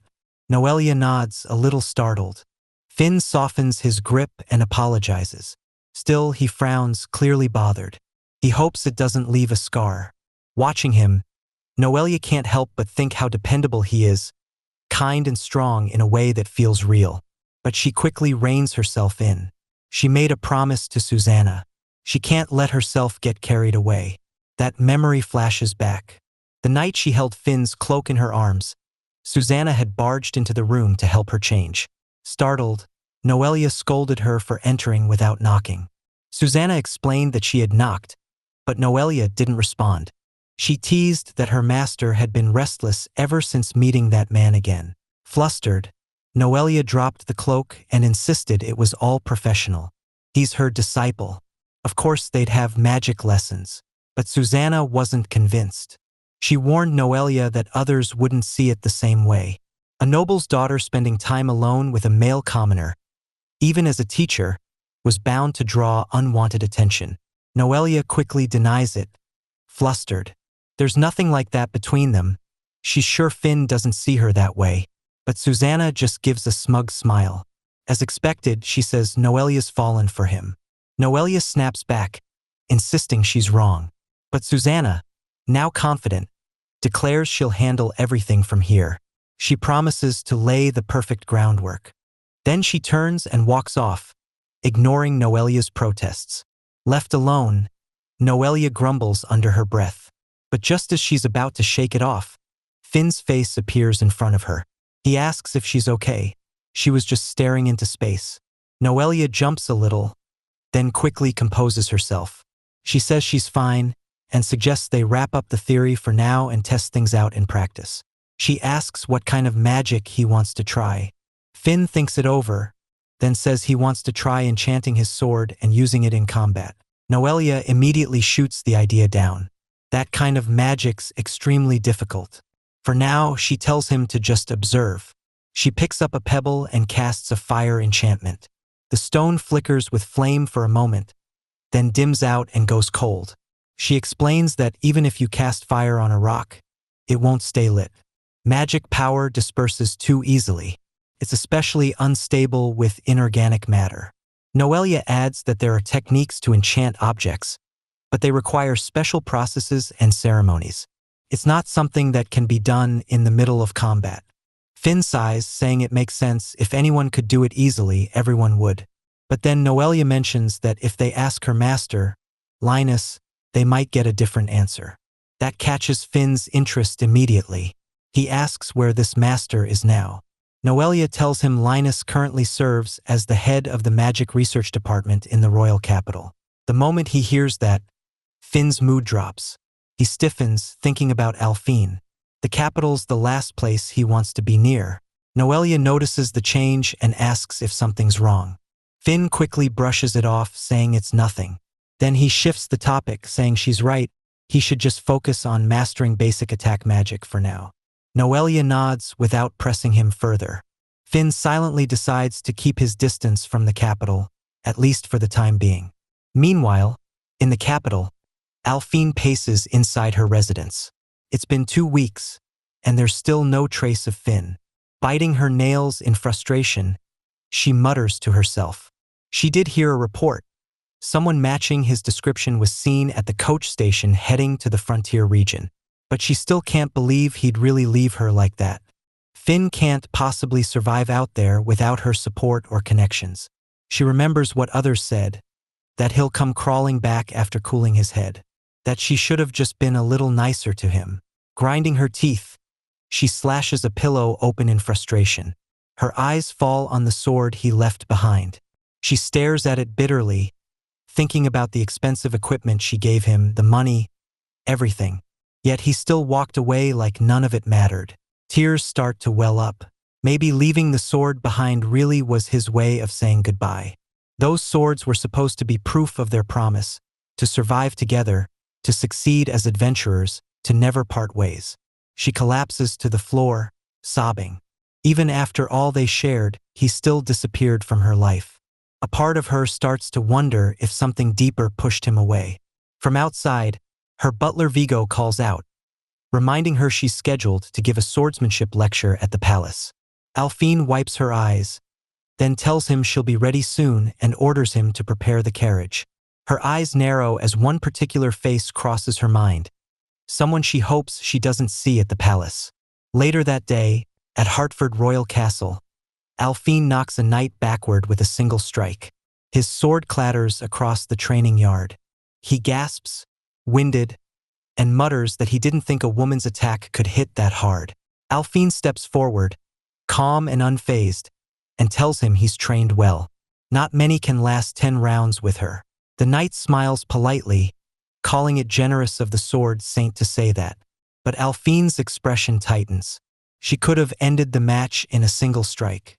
These pampered nobles just want to show off, not fight for real. Not a shred of grit in them. If it were Finn, he'd be clinging on through 100 rounds, puking and sobbing but still swinging. Suddenly, clapping echoes through the training ground. Jair, captain of the Royal Knights, steps in with a smug grin. He praises Alphine as the king's chosen sword saint and says it's an honor just to witness her technique. Alphine snaps back that flattery won't get him anywhere, but Jair cuts her off with a raised hand. He declares that today, she'll finally join them. With her talent, he says, mimicking her swordplay should be easy. Then he adds something that freezes her in place. He's heard her beloved Finn has abandoned her and run off from the capital. Alphine's eyes flash. In one motion, she draws her sword and presses the tip just inches from Jair's nose. The smugness drops from his face. She sheathes it just as fast and tells him that if he has time to waste on rumors, he should grab a blade and prove himself. Jair steps forward and grabs her wrist. He tells her he's only worried about her shriveled heart, starved for love and sinking in loneliness. Alphine tears her hand away without hesitation. She says Finn isn't gone. He's on a journey to grow stronger, to reach a level where he can stand beside her. And when that day comes, he'll return. Jair's smile fades. With a sigh, he says it's a shame, but if Alphine ever has any worries, she should feel free to lean on him. Then he kneels down and kisses her hand, calling her the proud sword of the kingdom and the sheath that holds his love. With that, he walks off, casually saying he'll see her later. Lovely sword saint, he calls over his shoulder. Alphine's blood boils. Nearby knights flinch as her glare cuts through the air. She snarls that training isn't over. They'll be doing a 1 versus 100 sparring session, effective immediately. Everyone will draw their swords and attack her at once. The knights start offering excuses, trying to avoid the inevitable. But Alphine shuts them down cold. As their instructor, she warns, anyone who refuses will be reported directly to the king. They can take their chances with that if they like. Fuming, she tightens her grip on the hilt. At this rate, if Finn doesn't come back soon, she might just slaughter every one of these pampered nobles. Far away in the frontier city, Finn jolts awake, heart racing. He's drenched in sweat, breath short, haunted by a nightmare of Alphine. Stumbling to the washroom, he leans over the sink and vomits. The trauma's still there. As the cold water hits his face, he mutters to himself. He tells himself to get a grip, asks himself if he really left all that behind. Finn casts clear on himself, wiping away the sweat with a quick flick of magic. His face is instantly squeaky clean. Magic really is convenient. He remembers today's job, acting as Noelia's escort for a monster ecology survey, and rushes toward the city gate. He arrives out of breath. Noelia greets him with a warm good morning. Finn pants heavily, relieved he made it on time. Noelia assures him there's no need to rush. They've only just gathered. She tilts her head, a little worried, and asks if he's feeling all right. Finn waves it off. Just a bad dream, he says. Physically, he's fine. With that, Noelia brightens. She thanks him again for accepting the request and explains the plan. She's leading a monster ecological survey today, and she wants him by her side. They shake hands. Finn says he's looking forward to it, and Noelia promises to do her best. But even as they get ready to depart, Finn can't shake the feeling that something's off. The other escorts don't look like average guards. They're skilled, sharp-eyed, and serious. Then his eyes land on one man in particular, a knight clad in a heavy black mantle, radiating quiet pressure. Finn watches as the man approaches Noelia with a stern look, clearly about to say something. But before he can speak, Noelia grabs Finn by the arm and starts walking away, saying it's time to go. Thrown off, Finn stumbles after her, asking if he shouldn't at least say hello to the person he's supposed to escort. But Noelia doesn't slow down. She calmly says that man doesn't need an escort at all. The knight walks behind them, calling out to Noelia to wait. He hasn't finished talking, but she suddenly turns, frustrated, and calls him father. Finn nearly trips over his own feet. That intimidating knight is her dad. Noelia scolds him on the spot, asking if he forgot his promise to stay quiet during the survey. If he's not keeping it, then he can go back. Her father tries to argue, but she shuts it down immediately. If that's really her father, then he's the Lord of Huguenot Margrave Lloyd, and he's being completely pushed around by his own daughter. As the investigation continues, Finn feels increasingly awkward. Just yesterday, he launched all the investigation targets into the sky. He clearly doesn't know how to hold back. At this rate, he's only going to be a liability. Behind them, Lloyd struggles up the path, muttering that he must be getting old. These trails are rougher than he remembered. Finn offers to help, but Noelia brushes it off. Her father hates being helped, she says. He used to be a platinum-ranked adventurer, he'll manage somehow. She tells Finn to just leave him be. From the way she says it, Finn gets the sense the two of them don't exactly get along. Just then, Lloyd suddenly starts shouting at Finn, accusing him of flirting with his daughter. Noelia silences him on the spot with a spell, casting a mute field before he can make a scene. She tells him not to yell in a place like this, but it's already too late. Something's coming. From the bushes, rustling grows louder. A moment later, a beast bursts out, jaws wide, charging straight at Finn. He barely blocks the strike in time, then plants his feet and yells for everyone to guard Noelia and the Margrave. The escorts are stunned. It's a forest wolf. Noelia peeks from cover and tells Finn to dial down the power. They need some of the beasts alive for the ecological survey. He says he got it, though he's annoyed he only brought a standard blade. Trying to subdue these things with basic gear isn't ideal. He scans the battlefield. The others seem to be handling the smaller ones just fine. Looks like the one charging him is the boss. The wolf lunges again. Finn sidesteps and slices clean through its side, dropping it instantly. He mutters that the bigger they are, the easier they are to read, especially compared to Alfine's sword techniques. This was nothing, but then Noelia calls his name, sharp and urgent. Finn spins around. Two more wolves are coming fast, and he's wide open. He manages to slash one, but the second's already mid-air, until a blast of magic crashes into it and sends it flying. Flames flash past, and Finn glances back. Of course, it's Noelia. As the wolves retreat in fear, he shouts a quick warning. She responds instantly, casting Sleep Cloud. A thick, misty spell spreads across the field, and one by one, the fleeing beasts collapse. Noelia calls out for the team to capture them while they're still unconscious. Later, as they trek back, Finn eyes his chipped sword and sighs. It's hanging in there, but barely. He mutters that it probably needs sharpening again. He'll need to buy something more reliable soon.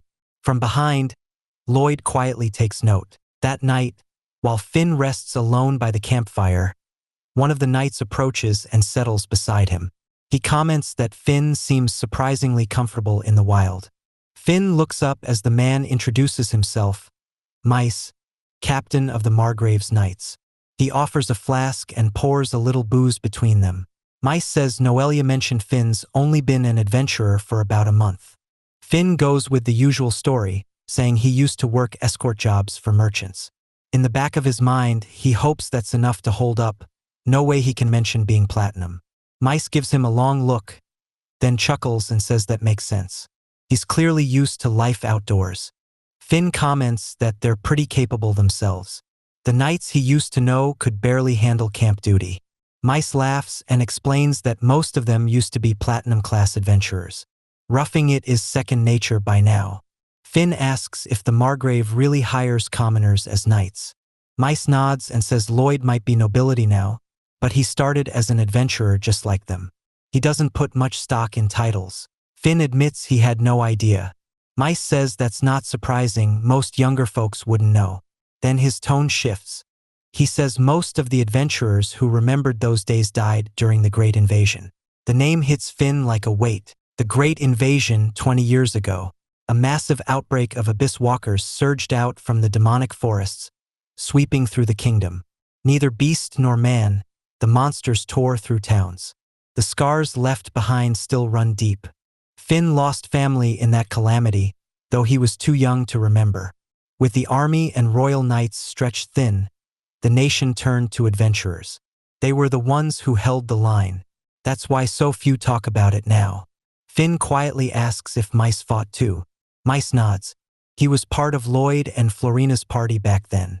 Finn asks who Florina is. Mice answers with a small smile, that's Noelia's mother. She was the daughter of the Enestrosa family, but instead of staying in the capital, she left home and made a name for herself as a magician on the frontier. He trails off before continuing. Finn catches the hesitation and asks if something happened to her. Mice nods. After Noelia was born, Lloyd was officially adopted into the Enestrosa family. They raised Noelia in the relative safety of the capital. But despite Lloyd's protests, Florina joined the frontline assault team not long after childbirth, determined to fight for their survival. She never came back. Hearing that, Finn lowers his gaze. So Noelia lost her mother in the Great Invasion too. Just like him. He used to wonder why a noble's daughter would be so obsessed with magic. But now he gets it. Her roots aren't that different from his. He quietly thinks that if her mother was anything like Noelia, she must have been a beautiful person. And one day, Noelia will grow up to be just as lovely. Mice nods. He says Noelia inherited everything from her. Her energy, her drive. Even her fiery back and forth with Lloyd before the expedition reminded him of Florina. If Florina were still alive, Finn says, their family might have turned out a little less complicated. Mice chuckles, saying it's a shame. They'd get along fine if they were just a little more honest with each other. That's when it hits Finn. He's been listening this whole time, but only now realizes something. He asks how old Noelia is. Mice tells him she was born right before the Great Invasion ended. She's turning 20 this year. She's the same age as him. He stammers out a surprised laugh as Mice chuckles, saying it makes sense. Noelia's baby face throws people off. Finn awkwardly scratches his head. He's definitely been treating her like a kid this whole time. Mice leans back and says Finn's got a calm air about him too, despite looking young. Maybe it came from life as a merchant escort. Finn shrugs, saying it's just always felt normal. Mice calls him modest, then adds that Lloyd was adopted into his wife's family too. Young people with drive tend to gather around him. Before he can finish, Lloyd appears behind them without a sound. Finn stiffens up on instinct. He hasn't done anything wrong, but the pressure from the man is overwhelming. Lloyd casually holds out a sword. He tells Finn to use it during the investigation, says it doesn't matter if it breaks. That worn-out blade of his isn't worthy of a real swordsman. Even if it means going into debt, a man needs a sword that matches his strength. Finn takes the sword and slowly unsheathes it. The gleam of the blade makes his eyes widen. It looks far too valuable. Even Mice raises an eyebrow at the sight of it. Finn quickly lowers the sword and turns to Lloyd, saying he appreciates the gesture, but he can't accept something so expensive. He bows politely and offers it back, insisting he wouldn't be able to compensate if something happened to it. Lloyd waves him off. He tells Finn to take it. When he said he didn't mind if it broke, he meant it. There's no compensation required. Then Lloyd settles down beside the fire and adds that, while he's got plenty of complaints about Noelia, he respects capable adventurers, and to someone like Finn, he wants to be generous. Mice laughs and says Lloyd's more fired up than usual about this. That sword, he explains, is the kind of weapon usually reserved for knights. If he accepts this, they might try to officially recruit him. If anyone starts digging into his identity, they'll realize he's using a fake name. If that happens, there's no doubt Alphine will find him. Lloyd notices his hesitation and asks if he's dissatisfied, mentioning that the blade once belonged to him. Finn scrambles for a response, trying to find a way to decline without offending anyone. But then Noelia shows up. She says her father can be pretty stubborn, so it might be best to just accept it. Now even she's pushing for it. Lloyd nods firmly. That settles it. Noelia tells Finn he can just treat the sword like something he bought himself. It's a blade from the Enestrosa family. After all, she guarantees its quality. If he doesn't need it later, he can just give it back to her and she'll toss it right at her father. That last part makes Finn a little uneasy. Sure enough, Lloyd shouts at her, But before he gets more than a few words out, Noelia casts a silence spell. His lips keep moving, but not a sound escapes. She calmly tells him he's being way too loud for an outdoor camp. Finn glances over and starts to feel a little sorry for the man. He turns to Lloyd and says, awkwardly, that since he doesn't have a backup blade, he'll go ahead and borrow the sword for the investigation. Lloyd struggles, straining his jaw to force the magic off. He finally breaks free, only to immediately start yelling again. And again, Noelia hits him with silence. That wraps up the second day of the investigation. The next morning, Finn walks alongside Commander Mice when he spots trouble ahead. Blocking the narrow forest path are two large beasts. Mice narrows his eyes. They'll have to deal with them to reach today's site. Finn leaps into the trees, telling Mice he'll handle it. Mice nods and says he'll cover the rear. Pushing ahead, Finn gets a clear view of the targets, two dragonets. They're young, but still dragons. He mutters that if one of them roars, every beast in the area will come running. Then he remembers the silence spell Noelia used on her father. He extends his hand and casts it. Two magical bubbles snap into place over the dragonets' mouths. The key Noelia had told him is keeping those bubbles intact. If they pop, the sound escapes. But if they hold, no roar, no alert. Finn sees the bubbles stay solid. The dragonets don't even realize they've been muted. He springs forward.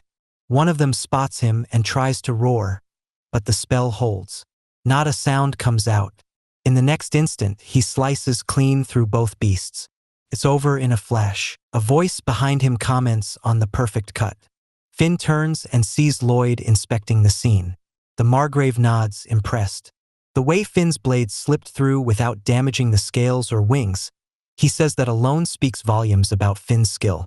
Mice arrives and adds that the nearby monsters are already scattering. The dragonets are down and the threat's over. Finn lets out a relieved breath. Looks like he's earned his place on the team. Mice suggests celebrating tonight with fresh dragon meat.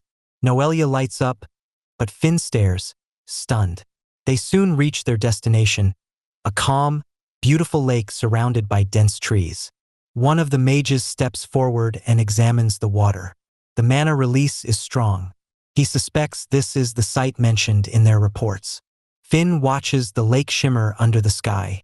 It's breathtaking, but the magical beast presence is thick. He feels it in the air. Noelia grips her staff and casts a wide-range barrier to keep the monsters out. Once it's up, she gives the signal to begin the survey. One of the butlers steps in and explains the situation. According to previous investigations, a fissure opened after last year's earthquake.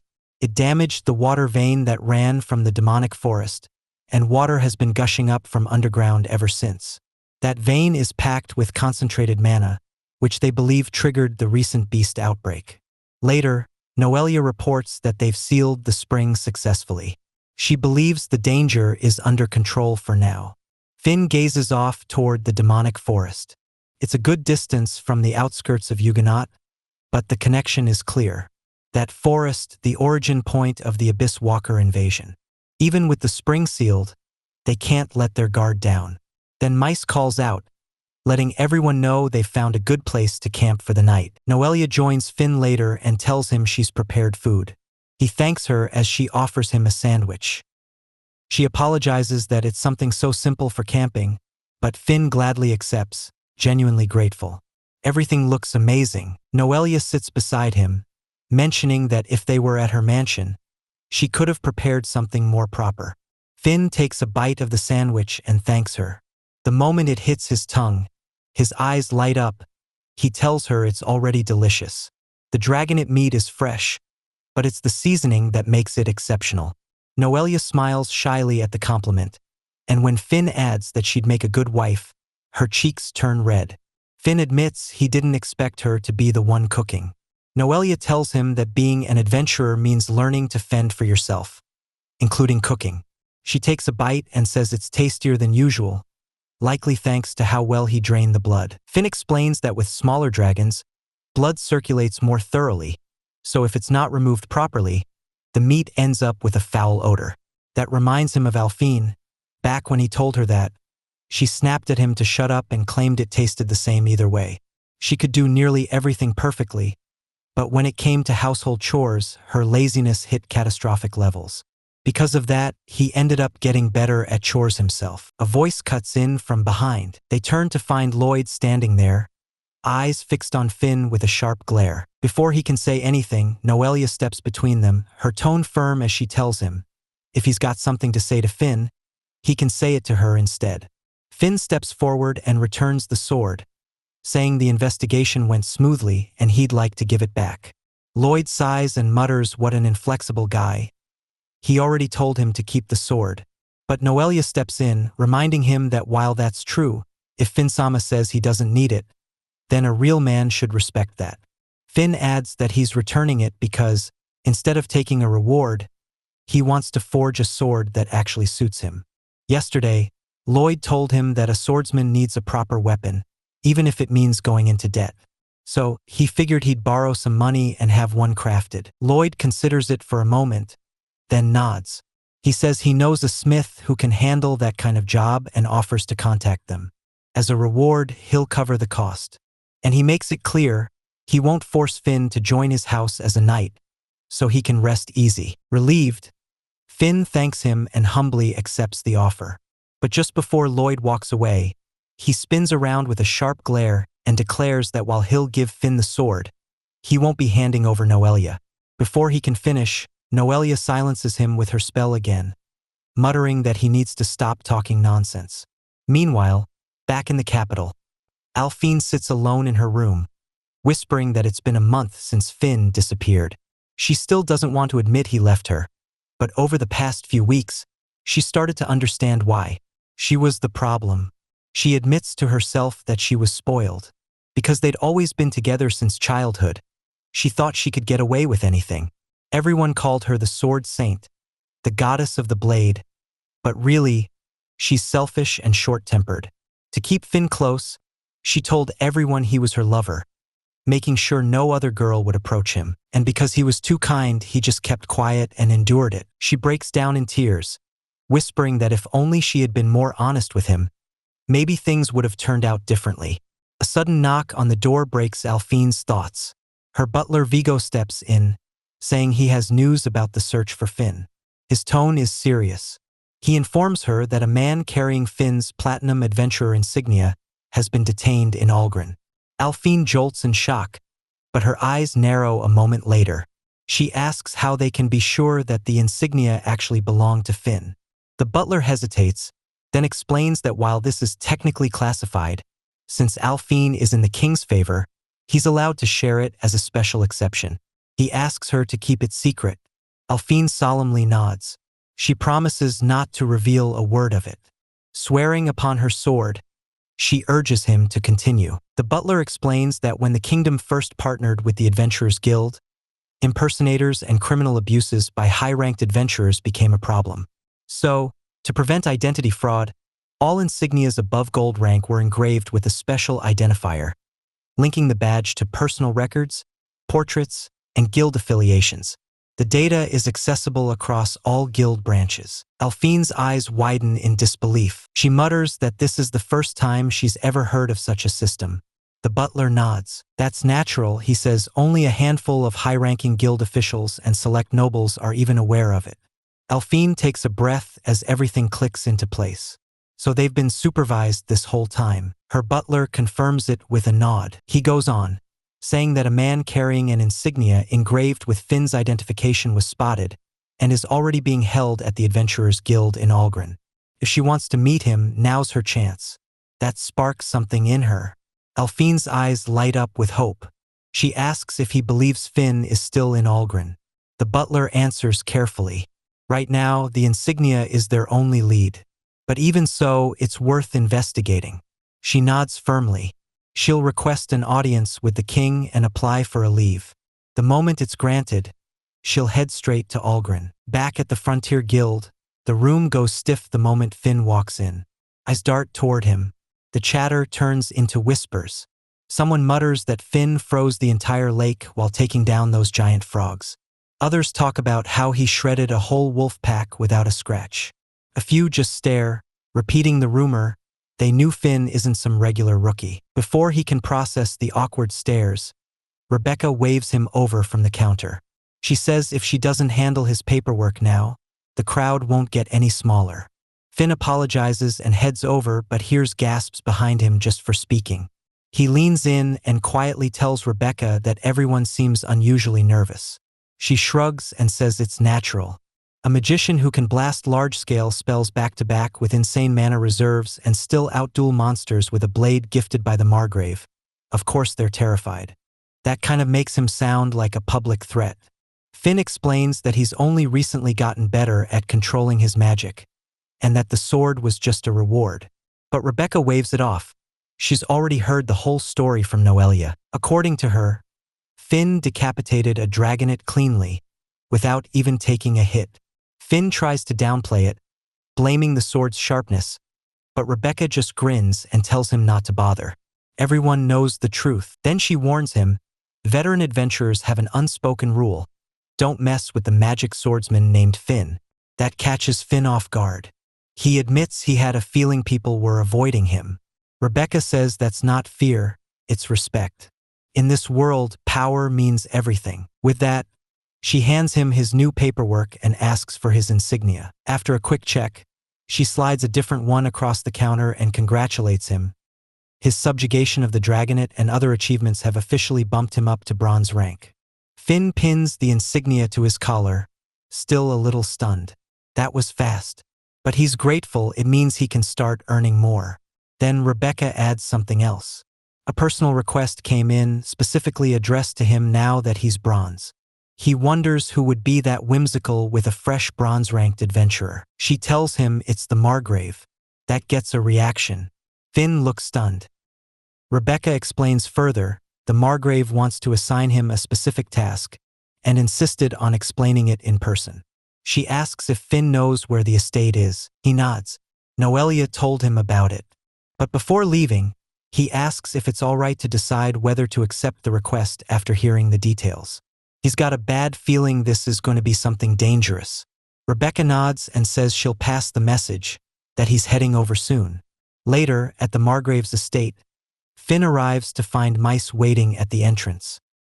He explains he's here for the Margrave's request, and Mice nods, saying Lloyd already informed him. He gestures for Finn to follow. As they walk inside, Finn's eyes drift to the hallway walls, lined with old, battered armor. It's not what he expected from a noble's estate. Mice notices and comments on it with a dry smile. The place isn't built for luxury. Lloyd believes in giving back to the people, pouring funds into training knights and stockpiling weapons instead. They're preparing, Mice explains carefully, methodically. If another great invasion ever happens, this house will be ready. Mice's tone turns a little darker. In the capital, nobles whisper behind their backs. They call them war fanatics. But Finn shakes his head. To him, it's just good sense. It fits the Margrave's character. Tough, grounded, burdened by duty. Outside a large door, Mice announces their arrival. From inside, Lloyd's voice calls them in. Finn steps into a warmly lit room to find the Margrave and Noelia seated at a long dining table. Susanna moves between them, calmly pouring tea. Noelia lights up when she sees Finn and waves him toward an empty chair. She says the meeting is private, so there's no need to get too formal. As Finn sits down, Mice excuses himself. Lloyd nods, commending him for his work. Finn gets straight to the point. He's here to confirm the details of the Margrave's direct request. Lloyd asks if he remembers the skilled blacksmith he mentioned earlier. That man is his exclusive smith, and his own sword needs repairs. He wants Finn to take it over to the workshop. While he's at it, he says Finn should have his own custom sword made too. Finn thanks him sincerely, but Lloyd raises a hand and warns him. The blacksmith's a bit of a character. His workshop's in Yasuba's hunting grounds, right near the edge of the demonic forest. Finn blinks at the mention, clearly wondering why anyone would set up shop there. Lloyd shrugs. He's a weirdo, plain and simple. According to the Margrave, the guy's huge and full of energy, and despite being told not to scare people, he keeps pulling the same bizarre stunt over and over. Finn tries to get clarification from Noelia, but she just glances away like she'd rather not explain. Lloyd tells him he'll understand when he sees it. Still, he adds, every sword the man forges is top class. That much he can guarantee. He hands Finn a map marked with the exact location and asks if he'll take the job. Finn nods and says he'll humbly accept. But then Noelia jumps in. She says she's familiar with the blacksmith too, so she'll go with him and guide the way. Lloyd jolts at that, clearly not expecting it. Noelia just adds that since it's already late, Finn should at least stay for dinner first. Lloyd immediately bursts out, yelling at Noelia to hold it right there. He shouts that she's trying to run off with Finn again and starts to declare that he won't allow it. But before he can get another word out, Noelia shuts him up with a silent spell. The table goes quiet for a beat. Then the rest of dinner continues as if nothing happened. Noelia eats casually, while Finn can't help but feel a little sorry for the Margrave. Later that night, Susanna helps Noelia change into her nightdress. But Noelia's clearly distracted, staring off into space, her mind somewhere else. Susanna raises an eyebrow and asks if she's even listening. Snapping out of it, Noelia mumbles an apology. Susanna smirks. She asks if Noelia was thinking about Finn, and Noelia immediately flushes red, trying to deny it. But Susanna waves her off, saying she already knows. It's obvious how much she wants to be with Finn, so maybe it's time to find a better method than silencing her father. Blushing harder, Noelia agrees. Susanna then adds that Lloyd seems to have taken a liking to Finn. Hearing that, Noelia perks up, eyes wide with hope as she asks if Susanna really thinks so. Susanna notes that it's rare for Lloyd, who's notoriously hard to please, to be cracking a smile like that. Noelia wonders if it's because he saw Finn's skills firsthand during the investigation, and Susanna proudly says her groundwork made it all possible. Noelia reflects on how her father has finally acknowledged Finn's strength, even if not fully as a suitor. Still, giving him a knight's sword means he's considering him as a future retainer. She suddenly imagines Finn kneeling, telling her he'll protect her for the rest of his life, then gently kissing her hand. Snapping back to herself, she shakes her head and mutters, what is she even thinking? She's just his teacher, but somewhere deep down, she knows that's not all she wants to be. Those sharp but kind eyes, those strong yet gentle arms, she's starting to crave more. Susanna gently remarks that Noelia seems troubled. Noelia admits it. She feels awful. Their statuses don't match, yet she wants those feelings to be returned. She thinks she has no right, especially after all the impulsive things she's done. But Susanna tells her not to overthink it. If it's about arranging things behind the scenes, she'll take care of it. Noelia quickly grabs Susanna's hands, asking her not to. She pleads with her to stop doing unnecessary things, says she's happy the way things are. But even as she speaks, her knees give out and she sinks to the floor, trembling. Deep down, she doesn't believe a word of it. Susanna gently lifts Noelia off the floor and teases her for being so awkward, crying like that. She pulls her into a warm hug, telling her that part of her is just like Lloyd. After ruffling Noelia's hair, she tells her to get a good night's sleep since she'll be leaving tomorrow. The door closes softly behind her. Left alone, Noelia pulls out Finn's robe from under her pillow and clutches it close. Her thoughts drift to him, quiet and full of longing. The next day, Finn and Noelia step off their wagon near the Grand Canyon's entrance. Finn offers his hand to help her down, and she thanks him softly. Staring at the horizon, Finn says he hasn't been this way before. Noelia hesitantly points to a nearby cabin and tells him there's a great view past it, asking if he'd like to go see it together. Finn nods with a smile, saying if she wants to, then let's go. Her whole face lights up. She grabs his hand and pulls him toward it, practically skipping with excitement. Finn notices how cheerful she is today, but as they hurry toward the edge, Noelia suddenly trips. She stumbles hard, nearly pitching forward off the cliff, but Finn lunges and grabs her just in time, pulling her back and telling her to watch her step. Noelia quickly pulls away, cheeks flushed. She mumbles an apology. Finn's still holding her, his arms just as strong and sturdy as she imagined. Her heartbeat picks up. It pounds faster with every passing second, and she starts to panic over whether he can hear it. He eases his grip and asks if she can stand on her own. Noelia nods, then says the view is best from this spot. She hesitates, then asks if he could keep holding her a little longer, just so she doesn't fall. Finn agrees and gently pulls her close again. They look out across the canyon together, breath caught by the sweeping view. Finn says he understands now why she wanted to bring him here. He's never seen anything like it. Noelia points to a river snaking down from Mount Yava. She explains that when it floods, which happens once every few decades, the entire canyon gets submerged. Finn listens, trying to picture how water could fill something this narrow, but struggles to imagine it.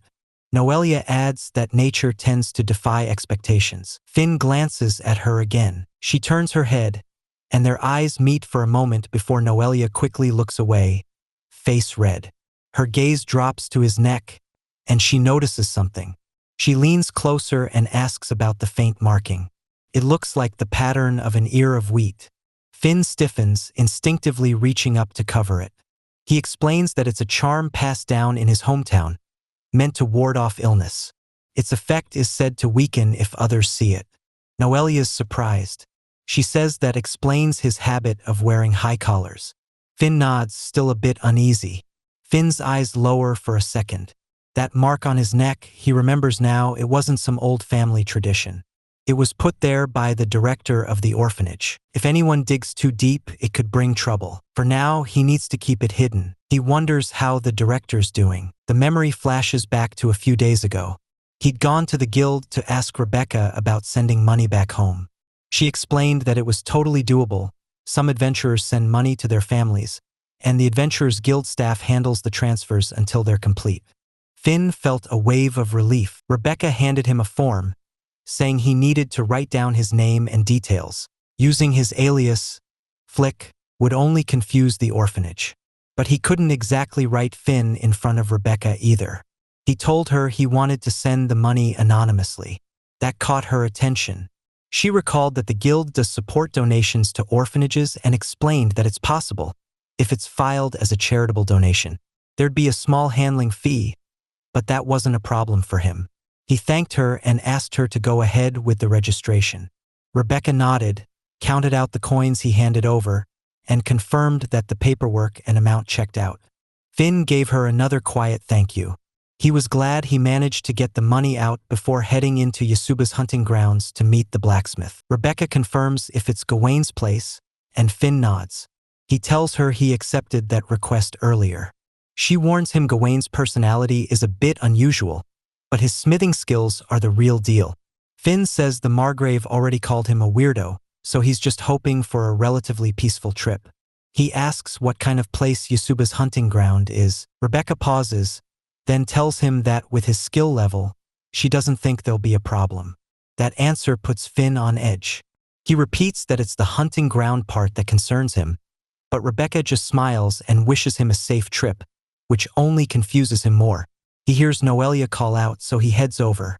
She seems cheerful, but as they walk, Finn notices her pace slowing. She's panting heavily, clearly struggling to keep up. He turns to check on her, but before he can say anything, something flashes through the air. Finn shouts at her to get down, and they both dive as a gale eagle swoops past them.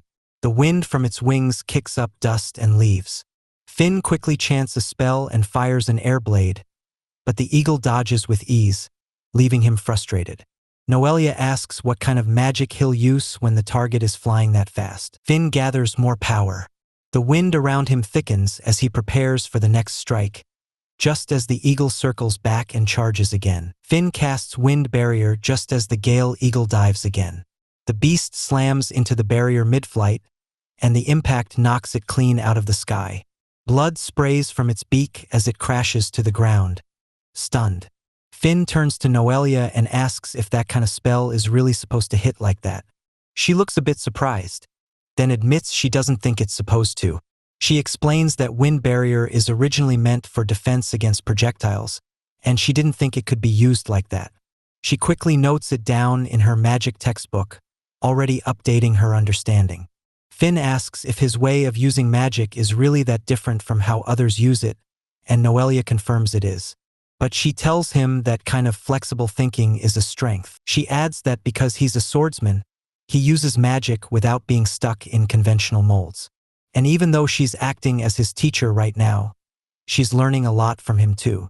She asks him to keep experimenting with magic the way he naturally does. Finn nods, saying he'll keep that in mind and try not to cause too much trouble like before.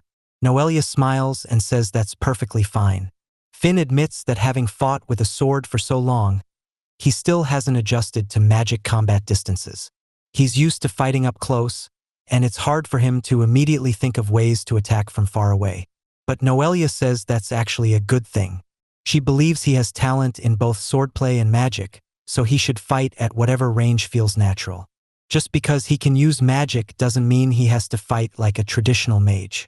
If close range is too risky, that's when magic should come into play.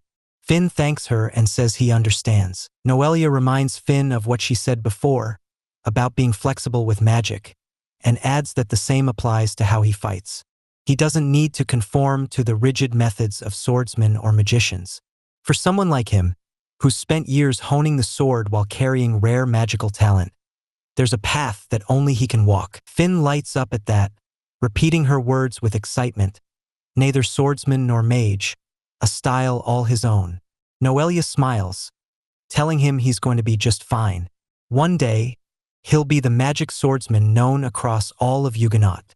Finn gets a little shy but admits that would be pretty amazing. Then Noelia pulls out a map to go over their route. As she talks through their progress, Finn watches her with quiet admiration. She knows so much more than she looks.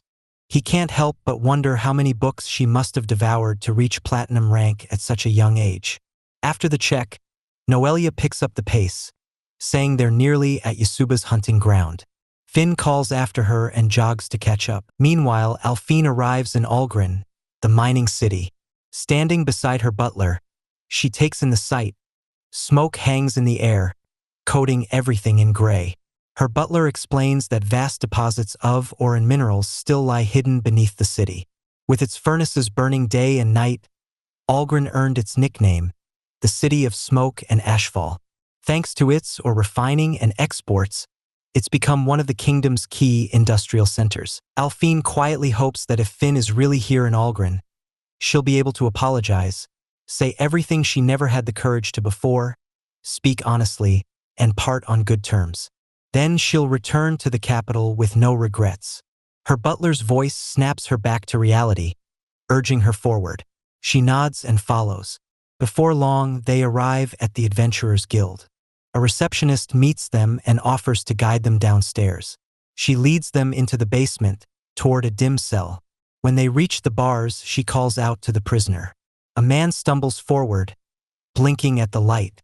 He eyes Alphine warily, saying he's already told them everything and doesn't have more to say.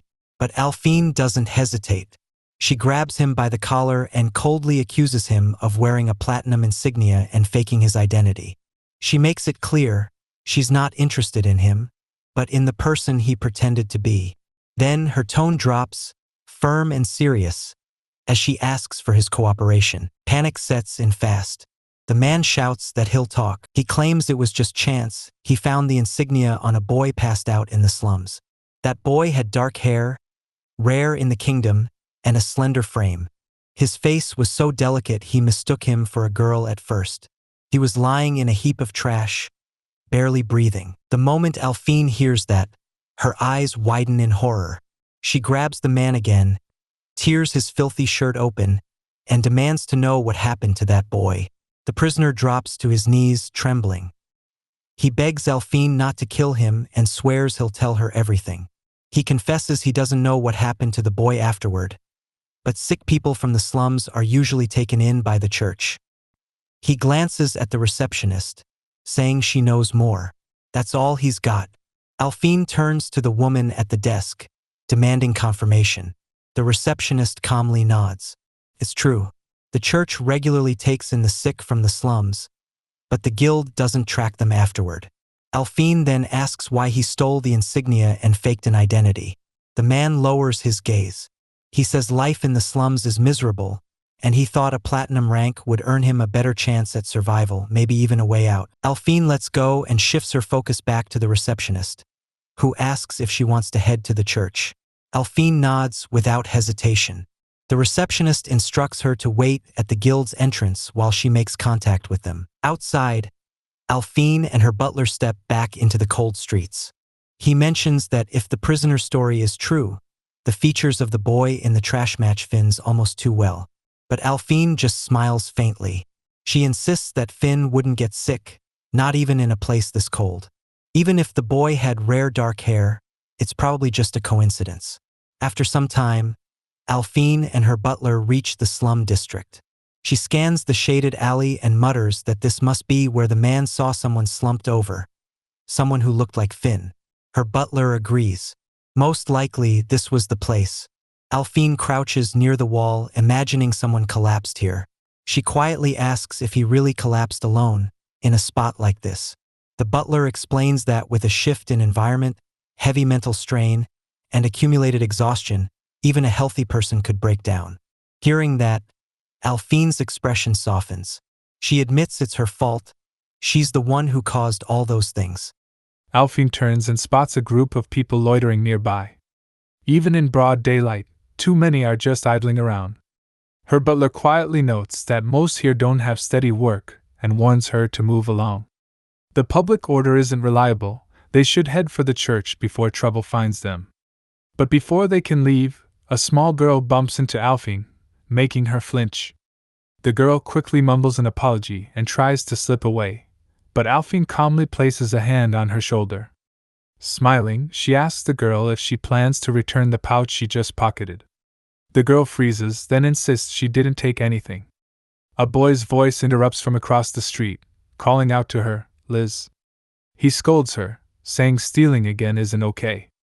If she keeps it up, she'll end up in jail. Liz turns and snaps back. She says she doesn't have a choice. If she doesn't do this, she won't even have enough to eat. While the children argue, Alphine's butler tells her they're immigrant kids.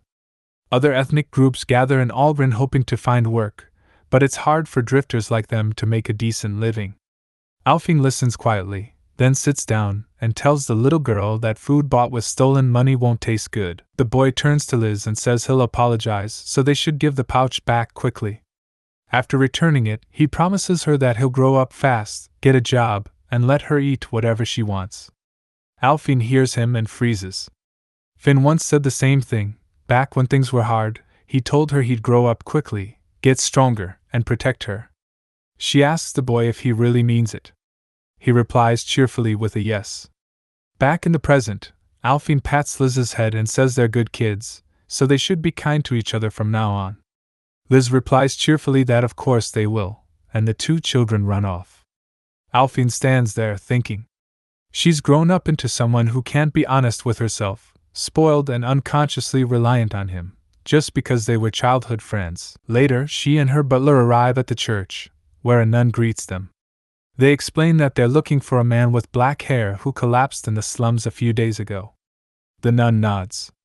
She says the guild already contacted her, and there was indeed a man who matched that description. But by the time he was carried in, he had already passed away. Alphine panics. She loses her composure and demands to know what the nun means. The nun confirms it again, he was already dead. She adds that the man didn't have an adventurer's insignia on him, so they treated him as an unidentified body and placed him in the underground room. Alphine breaks down. If that's true, she'll never see him again. She'll never get the chance to apologize. Her butler quickly tries to calm her. He asks the nun if placing him in the underground room means he hasn't been buried yet. The nun nods. Unidentified remains are kept unburied for a set period in case someone comes to claim them. In this case, that period ends tomorrow. She offers to show them the body, so Alphine can confirm if he's the person they're looking for. Alphine hesitates. If Finn is inside that coffin, then it's over. But walking away now would be the same as ignoring something difficult, just like she always did. And she promised herself she'd change. Alphine tells the nun she wants to confirm the remains. As she walks toward the coffin, she silently prays, "Please, let it be someone else." The nun explains that the man passed a few days before arriving there. The mice and crows had, but she stops mid-sentence. She warns Alphine that the body's condition isn't pleasant and asks if she really wants to go through with it. Before Alphine can respond, her butler steps in and says it's okay. The lid comes off. Alphine takes one look and immediately vomits. After a few moments, she regains herself and says she's fine, then steps closer to examine the body. She notes the man's height, about the same as Finn. His clothes match too, but they're standard gear anyone could buy at an equipment store. The hairstyle is similar, and while dark hair is rare, it's not unique. None of it is enough to say for certain. Then she remembers the tattoo on her neck. Finn had the same one. She checks the corpse's neck, and finds it. She stares at the mark, and everything hits at once. Her memories with him come rushing back. Through tears, she says she still hasn't apologized. She tells him to wake up. To say, "Good morning, Alphine," like he always did. Then she breaks down, crying out why he had to die. Her legs give out, and she collapses unconscious. Finn and Noelia finally reach their destination. She points to a workshop ahead, saying that's the place. Finn glances around, nothing but wetlands and grasslands in sight. It's a stunning location, but strangely remote. Just then, a shadow streaks overhead. A winged dragon roars through the sky, clutching something in its talons. Finn narrows his eyes, already putting the pieces together. Before he can finish asking, Noelia confirms it. This is Yasuba's hunting ground. Winged dragons descend from the demonic forest to snatch up prey gathered around the watering holes. That's how the area got its name.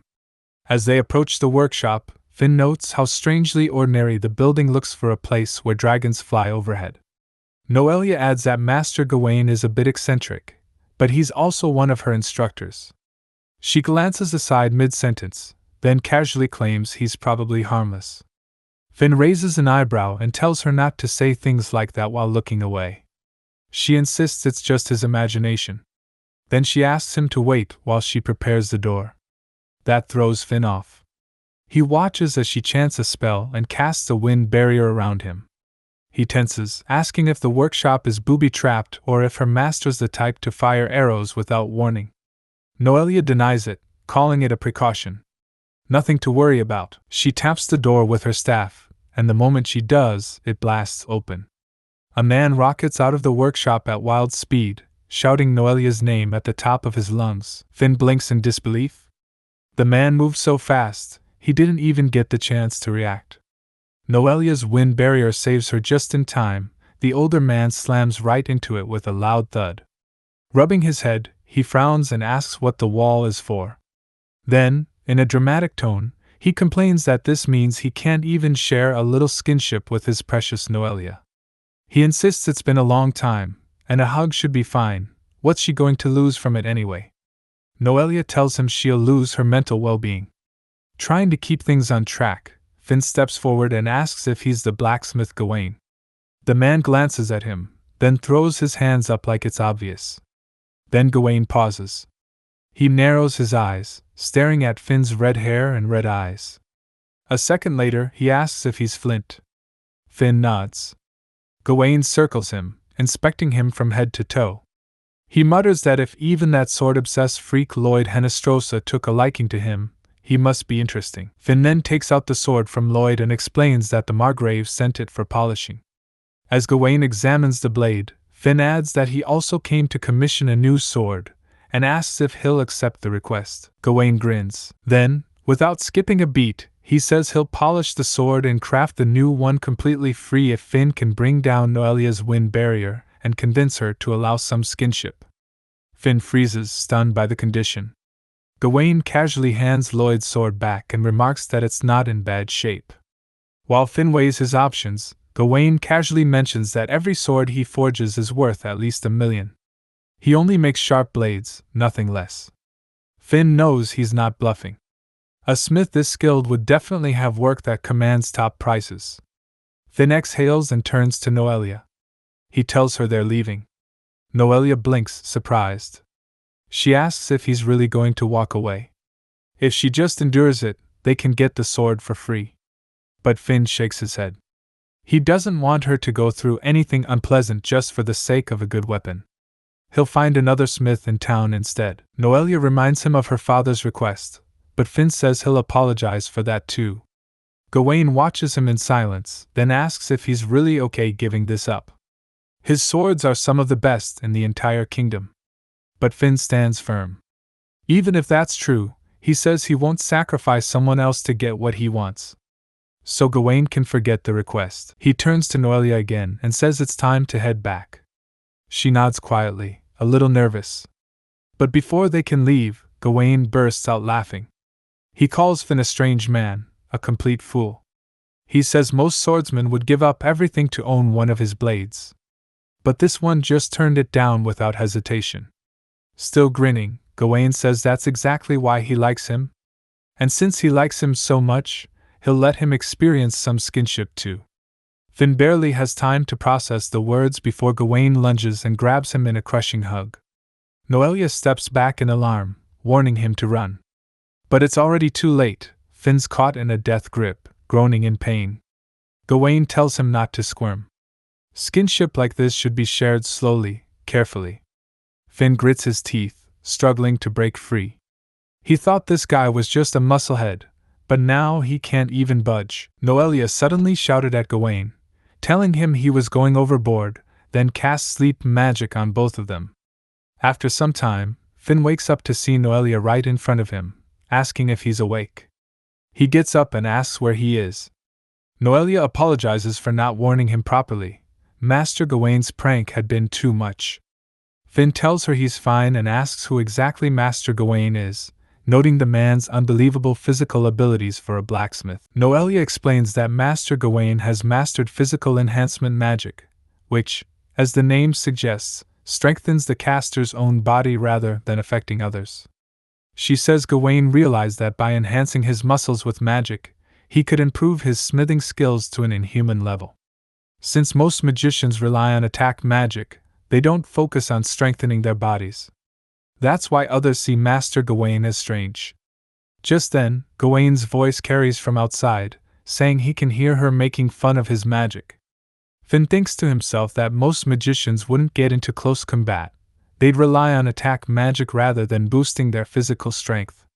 Noelia explains that since Master Gawain constantly uses physical enhancement magic, she put up the wind barrier to protect Finn from unnecessary injuries.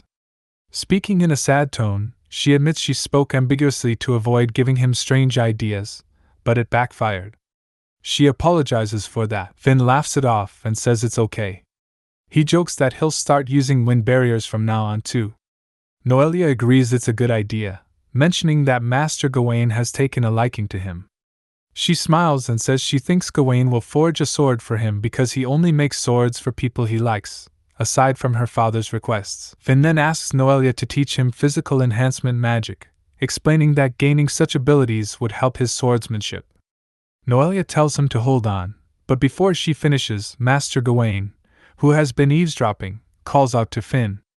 He says he'll teach him how to use physical enhancement magic in 1 week. Finn asks Noelia if that's okay. She confirms that Master Gawain is the best teacher for it. She adds that she'll stay there as Gawain's observer, just in case something happens to Finn, since losing him would be a huge loss to the world. Finn nervously replies that's an exaggeration. While Finn was still processing, Noelia suddenly shouted his name, warning that Master Gawain was in danger. There was a winged dragon nearby. Rushing outside, Finn was stunned to see Gawain riding the dragon. Gawain told them he was heading to Lloyd's place for a while and would tell him to leave his daughter in his care. He added that he'd be back before dinner and to prepare something for him to eat, then took off in a hurry. Finn stared after him, surprised that Master Gawain rode a winged dragon at twilight. That same day, Gawain returned with several arrows embedded in the dragon's body. The next morning, he cheerfully told Finn that now they had permission to stay over, it was time for training. Finn eagerly asked him to take good care of him, while Noelia, with a slightly disheartened tone, echoed the request, much to Gawain's surprise. Noelia explained that although she had already received training instructions, she wanted to be there to refresh her memory. Gawain nodded and said he understood. Removing his jacket, Gawain announced it would start with strength, the foundation of physical enhancement magic. He explained they should focus on the muscles they wanted to strengthen, then apply magical stimulation and healing to build them up. It was a magic that dramatically bolstered their muscles. Finn listened, wondering if he understood Gawain's point, but questioned if flexing muscles was really necessary. Next, Gawain introduced quickness magic, which temporarily strengthened muscle movement. To demonstrate, he moved back and forth at ultra speed, creating afterimages of himself. Noelia remarks that Master Gawain's magic is as unfathomable as ever, but she still can't understand why a mage needs to move like that. She explains that for a magician, keeping distance from enemies is crucial, and it's more effective to stop them with a barrier than to get close. As she says this, she and Gawain exchange a look, and suddenly Gawain dashes toward her, only to crash into her wind barrier. Noelia comments that Gawain has become too rough with her lately, recalling how he was much gentler back when she loved clinging to him. Gawain protests, but she reminds him that she's an adult now and it's time to graduate from such skinship. Hearing the word graduate, Gawain falls into despair. Noelia insists he treat her like an adult from now on. Finn thinks to himself that with Gawain's brutal style, it's no wonder survival isn't guaranteed when you get hit by him. Gawain, still in despair, turns to Finn with a new expression. He jumps toward Finn, telling him not to reject skinship, since the physical enhancement lessons are just beginning. Finn knows this is bad news. But before Gawain can hug him, Noelia slaps Gawain's back, warning him not to cause any more trouble for Finn. She adds that if he does, she won't forgive him. Then, unexpectedly, Noelia suddenly collapses, fainting on the spot. Gawain tells Finn Noelia is just having trouble breathing and should rest on the bed, promising they'll continue lessons tomorrow. The next day, Gawain reminds Finn that yesterday was theory and today is practice. He asks if Finn knows about muscle fibers, the bundles he saw when cutting through a monster. Gawain explains the same structure applies to his own arm muscles. Finn struggles at first, so Gawain breaks it down. No matter how much mana Finn has, suddenly boosting too much muscle at once will overwhelm his body and cause collapse, just like what happened to Noelia yesterday, which embarrasses her. Finn focuses and manages to activate the effect just as Gawain instructed. Gawain praises him for succeeding on his first try, calling him talented at physical enhancement magic. He hugs Finn and says it's no surprise since he allowed skinship with him. Meanwhile, Noelia lies on the ground, and Gawain comments she's the same as always. Noelia retorts that's why it's tough, training the body comes first. Gawain agrees, saying after their skinship yesterday, he realized Finn is already well trained. Finn thinks that mastering all physical enhancement magic could elevate him from a top-class swordsman to one of the very best. He remembers Alphine, the best swordswoman he knows, then smiles, unsure if he'll reach that level but feels hope thanks to Gawain's training. Gawain explains quickness is like strength but burns 3 times more stamina. He warns Finn to eat well or risk headaches, nausea, or even passing out. Finn gets it, no wonder he's been eating so much. He focuses quickness on his thighs and upper arms. Gawain sees no problem with the activation. Finn says nothing seems different on the surface, so Gawain tells him to try moving like before. Finn dashes at ultra speed. Noelia marvels that he learned just by watching Gawain once. Gawain tries to hug Finn, saying he's clearly inherited his magic, but Finn dodges. Gawain looks confused and uses quickness to chase him, but Finn dodges again. After a while, both crash to the ground, their stomachs growling. That night, Noelia writes in her diary about Finn. Since she began teaching him, he's absorbed magic at an alarming pace, picking up spells after just one explanation and demonstration. In 2 days, he's mastered strength and quickness, activating them effortlessly. His grasp on magic's effectiveness amazes her, especially how he instantly controls physical enhancement magic, the toughest she's learned so far. All that combined with his top-tier sword skills, it's not fair, and she admits she's a little jealous. She muses that while a bulkier Finn might be impressive, his lean, compact form suits him better. Imagining a muscular Finn, she hopes he won't overuse the magic and end up like Master Gawain. Still, if he ever wanted to hug her with that body, she'd drop her wind barrier willingly. Noelia notes, she told Susanna they're just teacher and student, but admits she became his teacher with hidden motives. The more she wishes they'd met under normal circumstances, the wider the gap she feels between them, built from all the awkward favors she's done for him. Now all she can do is watch over Finn without causing trouble and keep her distance, until a sudden knock at the door interrupts her thoughts. Finn's voice startles Noelia from outside her door, asking if he left his bag in her room and if he can come in to find it himself.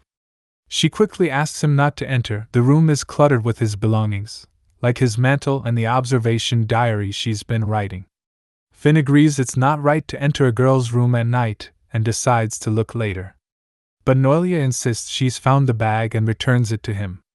Finn apologizes for disturbing her so late, then suddenly turns away and leaves quickly after wishing her good night. Noelia, confused, wonders if she made him uncomfortable. Then she realizes what it might be. She had been hiding her body, fearing she'd inadvertently shown him too much skin, as if trying to seduce him. Tears well up as she thinks her respectable first impression is ruined. Even though she hid the diary, she worries he may avoid eye contact from now on.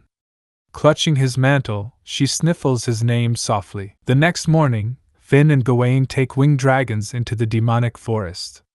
Suddenly, a strange light darts toward them, startling Finn. He asks Gawain about it, who explains it's the Grand Fortress Turtle, a dangerous creature that acts like a warning from the forest. If its attack hits the winged dragon's wings, it can tear through the membranes, and in the worst case, bring them crashing down to a fatal fall. Finn spots the Grand Fortress Turtle and recalls hunting many near the capital's outskirts. He notes they're slow, weak against ground attacks, but deadly to flyers. Gawain accelerates, lowering them just above the treetops. Suddenly, multiple glowing lights swarm them. Finn asks what those are. Gawain explains it's the turtle gathering spot, laughing as the creatures launch attacks. Finn is shocked. This hardly seems like a moment for laughter. Gawain dodges nimbly, saying it's their way of giving a warm, hungry welcome. Realizing he can't dodge them all, Finn chants a spell, conjuring a magical barrier around himself. 2 hours earlier, Finn and Gawain found Noelia exhausted with. When they asked, she embarrassedly admits she stayed up late writing a letter to the Magic Research Institute. Finn smiles, thinking she always gets too absorbed when it comes to magic. Finn gently pats her head and tells her to start sleeping properly. Magic research might be a kingdom task, but it's not worth burning herself out. When Noelia starts trembling, he worries if he was too blunt. But she quietly thanks him for caring and says breakfast is ready.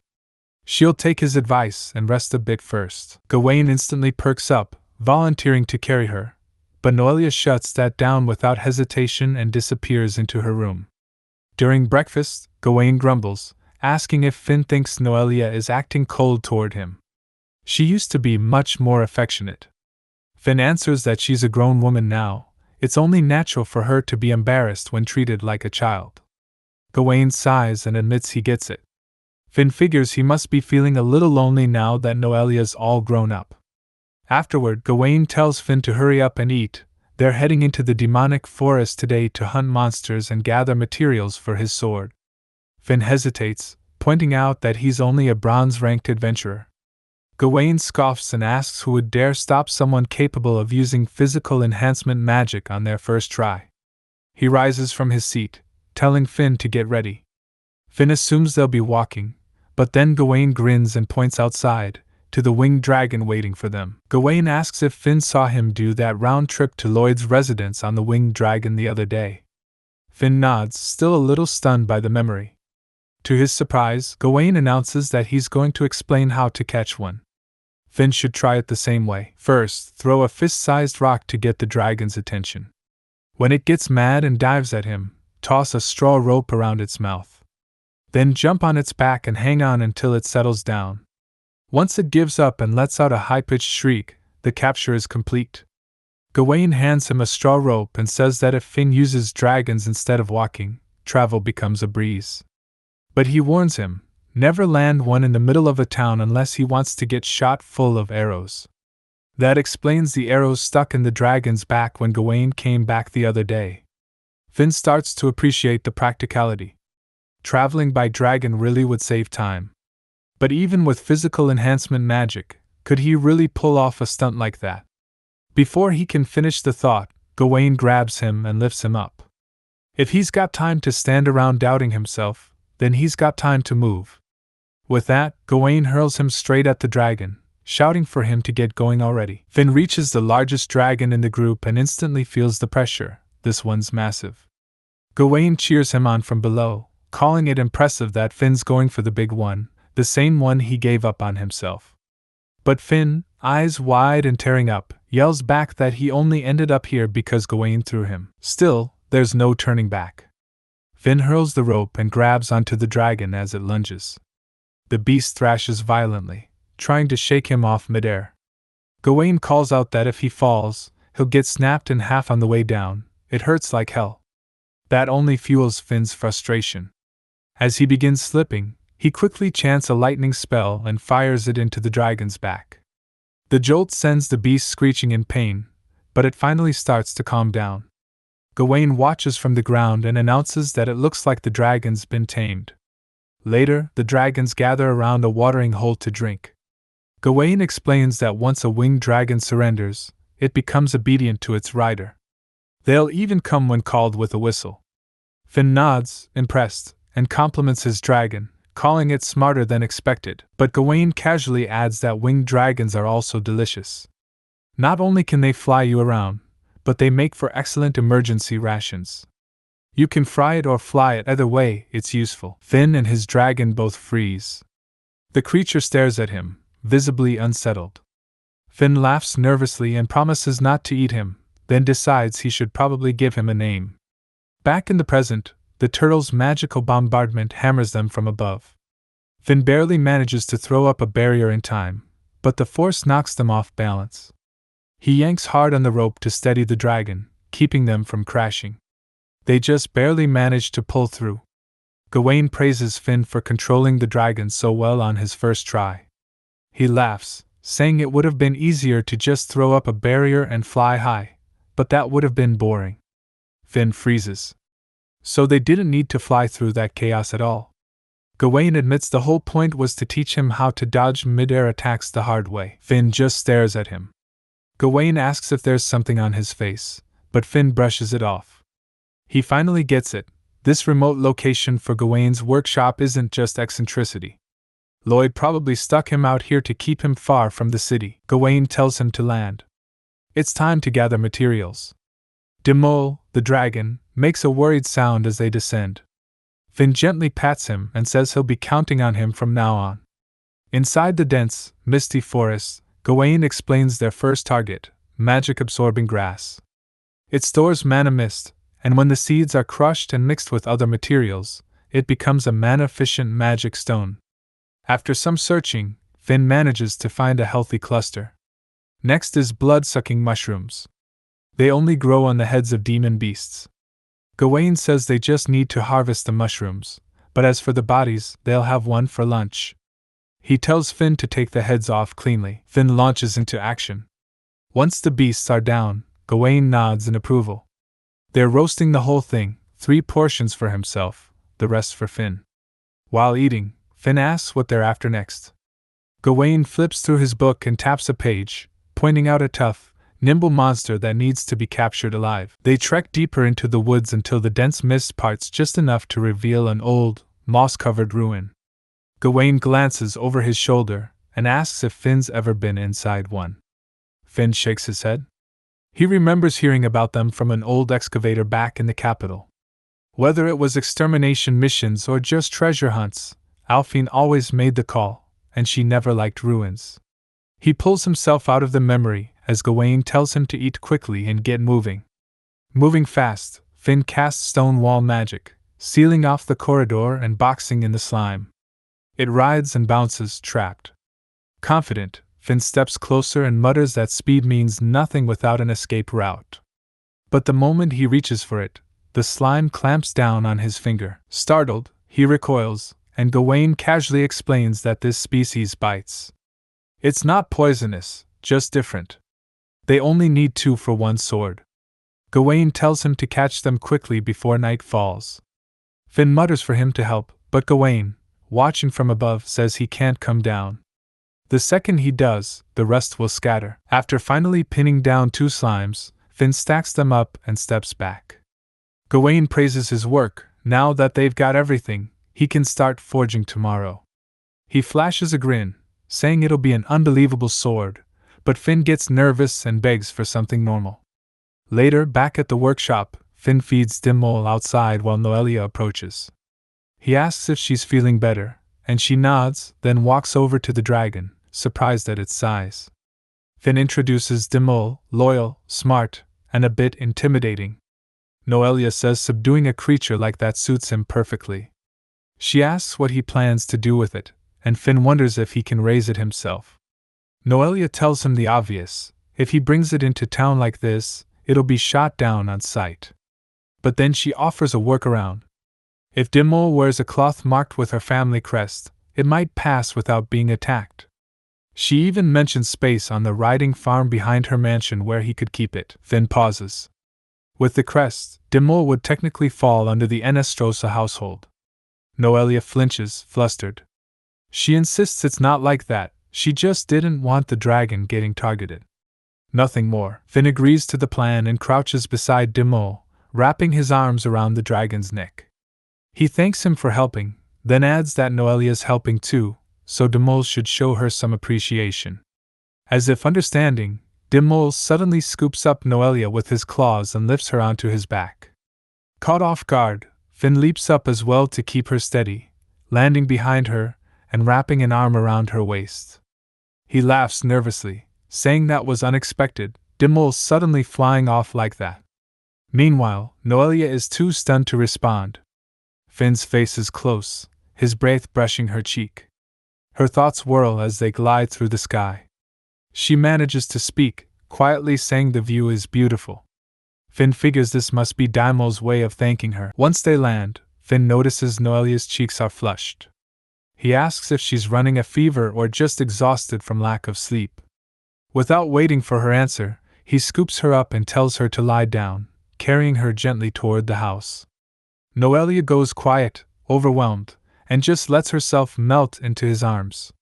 Meanwhile, far away in the Hartford Kingdom, Alphine curls up in bed with tears streaking down her face. As everything clicks into place in her mind, a wave of guilt hits her hard. She mutters to herself, calling herself an idiot for not seeing the truth sooner. There's a knock at the door. Her butler announces that Commander Jair of the Royal Knights has arrived. Alphine groans and tells him to make up an excuse, she's not in the mood to see anyone. But the butler adds that Jair was sent by the king himself, worried for her health. Before Alphine can argue, the door opens. Jair steps in, relaxed, and comments that she sounds more energetic than he expected. Alphine glares and scolds him for entering her room uninvited, even if it's on the king's orders. Jair ignores it and sits down beside her, saying it's been over 2 weeks since she returned from Algren, and everyone is worried she's come down with something. He kneels next to the bed, gently takes her hand, and quietly asks if she was able to see Finn. Alphine tries to deflect, saying Finn is away for swordsmanship training. Her butler steps forward, apologizing and admitting he was so worried about her that he explained everything to Jair on his own, without asking her first. Alphine grits her teeth, furious at the betrayal, and tells her butler that leaking his employer's secret is unforgivable. He should be ashamed of himself. Jair sits beside her and says there's no need to be so harsh, since the butler has just been consulting with him for quite some time out of concern for her well-being. He explains that he only came to comfort her after hearing the report that her precious Finn had died of illness in Algren. Alphine snaps at him, yelling that Finn isn't dead and repeating her claim that Finn simply went for sword training. But before she can finish, Jair pins her down on the bed. He notices Finn's insignia clenched in her hand and points out that it was taken from a male body with black hair and the same tattoo. Jair makes it clear, the body they found matches Finn's description. Alphine breaks down in tears, despair flooding her thoughts. She wishes she could just die and thinks to herself that if Finn is truly dead, she can just go to where he is. The urge takes over. She grabs a knife and moves to end her life, but Jair moves fast, yelling for the guards. He orders them to take the knife from her and knock her out if necessary. After some time, Alphine wakes up groggy, not knowing where she is. She asks out loud, confused. From behind, Jaire's voice calls out, asking how she's feeling now. She asks again where she is. Jair tells her she's in his mansion and says she can use it however she likes. Jair smiles at Alphine and adds that she won't find anything in the room that could be used as a weapon. He says he saved her life and he can't let her try to hurt herself again. He lifts her chin and tells her not to be scared, assuring her that he isn't trying to lay his hands on her, since he prefers making his partners do what he wants while they're fully conscious. Alphine asks what he actually wants from her. Jair keeps smiling and says he's sure she has a pretty good idea of what he wants. Alphine answers that she isn't that sharp and won't understand unless he tells her clearly, calling herself stupid. Jair tells her to take her time until she figures it out, since he is a man of patience. He adds that until she feels better, she is welcome to stay as long as she likes, and perhaps this will be his way of showing respect for Finn, who died far up in the north. After some time, Alphine looks out the window and thinks about how the knight knocked her out with a single blow. She has never met anyone that strong in the royal capital. She lies back on the bed, realizing that Jair will not let her out until she gives in, even though all she wants is to see Finn in heaven and apologize to him. As she thinks about wanting to be with Finn, the scene shifts. Finn stands looking up at the sky, lost in thoughts of his past. Suddenly, he is startled by Noelia, who asks if something is wrong. The sound causes pain in his ears and he flinches. Noelia quickly apologizes for disturbing him while he was using his hearing enhancement magic. Finn tells Noelia it's all right and admits he needs to be more careful about where he uses his hearing enhancement magic. Back at Jair's mansion, a pair of maids enter Alphine's room carrying her lunch, but they find the room empty. Alphine is nowhere to be seen. Elsewhere in the mansion, Jair asks Alphine's butler for an update, since it's already been 3 days. The butler replies that while Alphine seems lifeless and lost in her thoughts, she's still eating her meals, so there's no problem with her health. Jair smiles, pleased, and says it looks like his plan is working perfectly. Alphine is now nothing but a helpless woman. The butler warns Jair not to let his guard down, explaining that Alphine has always been devoted to her sword and could still try to take her own life again. Jair says he knows, which is why he keeps the night maid, borrowed from the butler, close by at all times. He says he just needs one more step and then the sword maiden will fall into his hands. Meanwhile, Alphine is quietly making her way somewhere in the mansion. As she moves, she overhears a conversation. She hears someone mention Finn's disappearance, calling it very convenient for them. She stops and listens more closely, thinking she just heard Finn's name. Her butler continues, explaining he was able to get information from the Adventurers Guild in Aldrin about a man carrying an adventurer's badge. That's when the idea first came to him. Jair grins and calls it a brilliant idea, using a corpse about the same height as Finn, dyeing the hair black, and adding a tattoo on the neck to perfectly match Finn's appearance. He says bribing the Adventurers Guild officials and the man with the badge was the final touch, making sure the whole story lined up so Alphine would believe everything without question. Jair bursts out laughing, genuinely pleased with how well the scheme worked. He praises the butler for his part, but the butler quickly urges him to lower his voice, reminding him that Alphine has not completely broken yet. The butler warns Jair to never make a request like this again, since their real mission is to support the Prime Minister, Jair's father. Jair waves off the warning, saying he understands, but insists that Alphine is the most beautiful woman in the kingdom. He claims that once he finally has her, he won't need the butler's help for anything else. Alphine stands in the hallway, fists clenched in anger as she listens to the whole conversation. The truth hits her, everything she saw in Algren was a setup. The body wasn't Finn at all. She calls herself a fool for falling for such a cheap trick and nearly letting it break her. She feels ridiculous for being taken in by a fake corpse, then lets out a shaky laugh, admitting she truly is an idiot. Trying to steady herself, she decides to think the situation through. If she acts only on emotion, she'll fall for another trap. Now she knows Finn is alive, and Jair is just using this plot to force her into his hands, which she finds completely absurd. She realizes that Vigo has been working for Jair all along and might know more about Finn's whereabouts. Alphine makes up her mind to confront him and get the truth. She forces open the door and steps into the room, catching both Jair and the butler by surprise. Her eyes are sharp and focused. She tells them directly that she overheard their entire conversation and demands to know more about what they've been plotting. Jair spins around in shock when he sees Alphine standing in the doorway, demanding to know what she's doing there and where the maids have gone. Before he can react further, Alphine suddenly appears right behind him, her sword drawn and pressing cold steel against his neck. She tells him to forget about the maids and orders him to tell her everything he knows about Finn.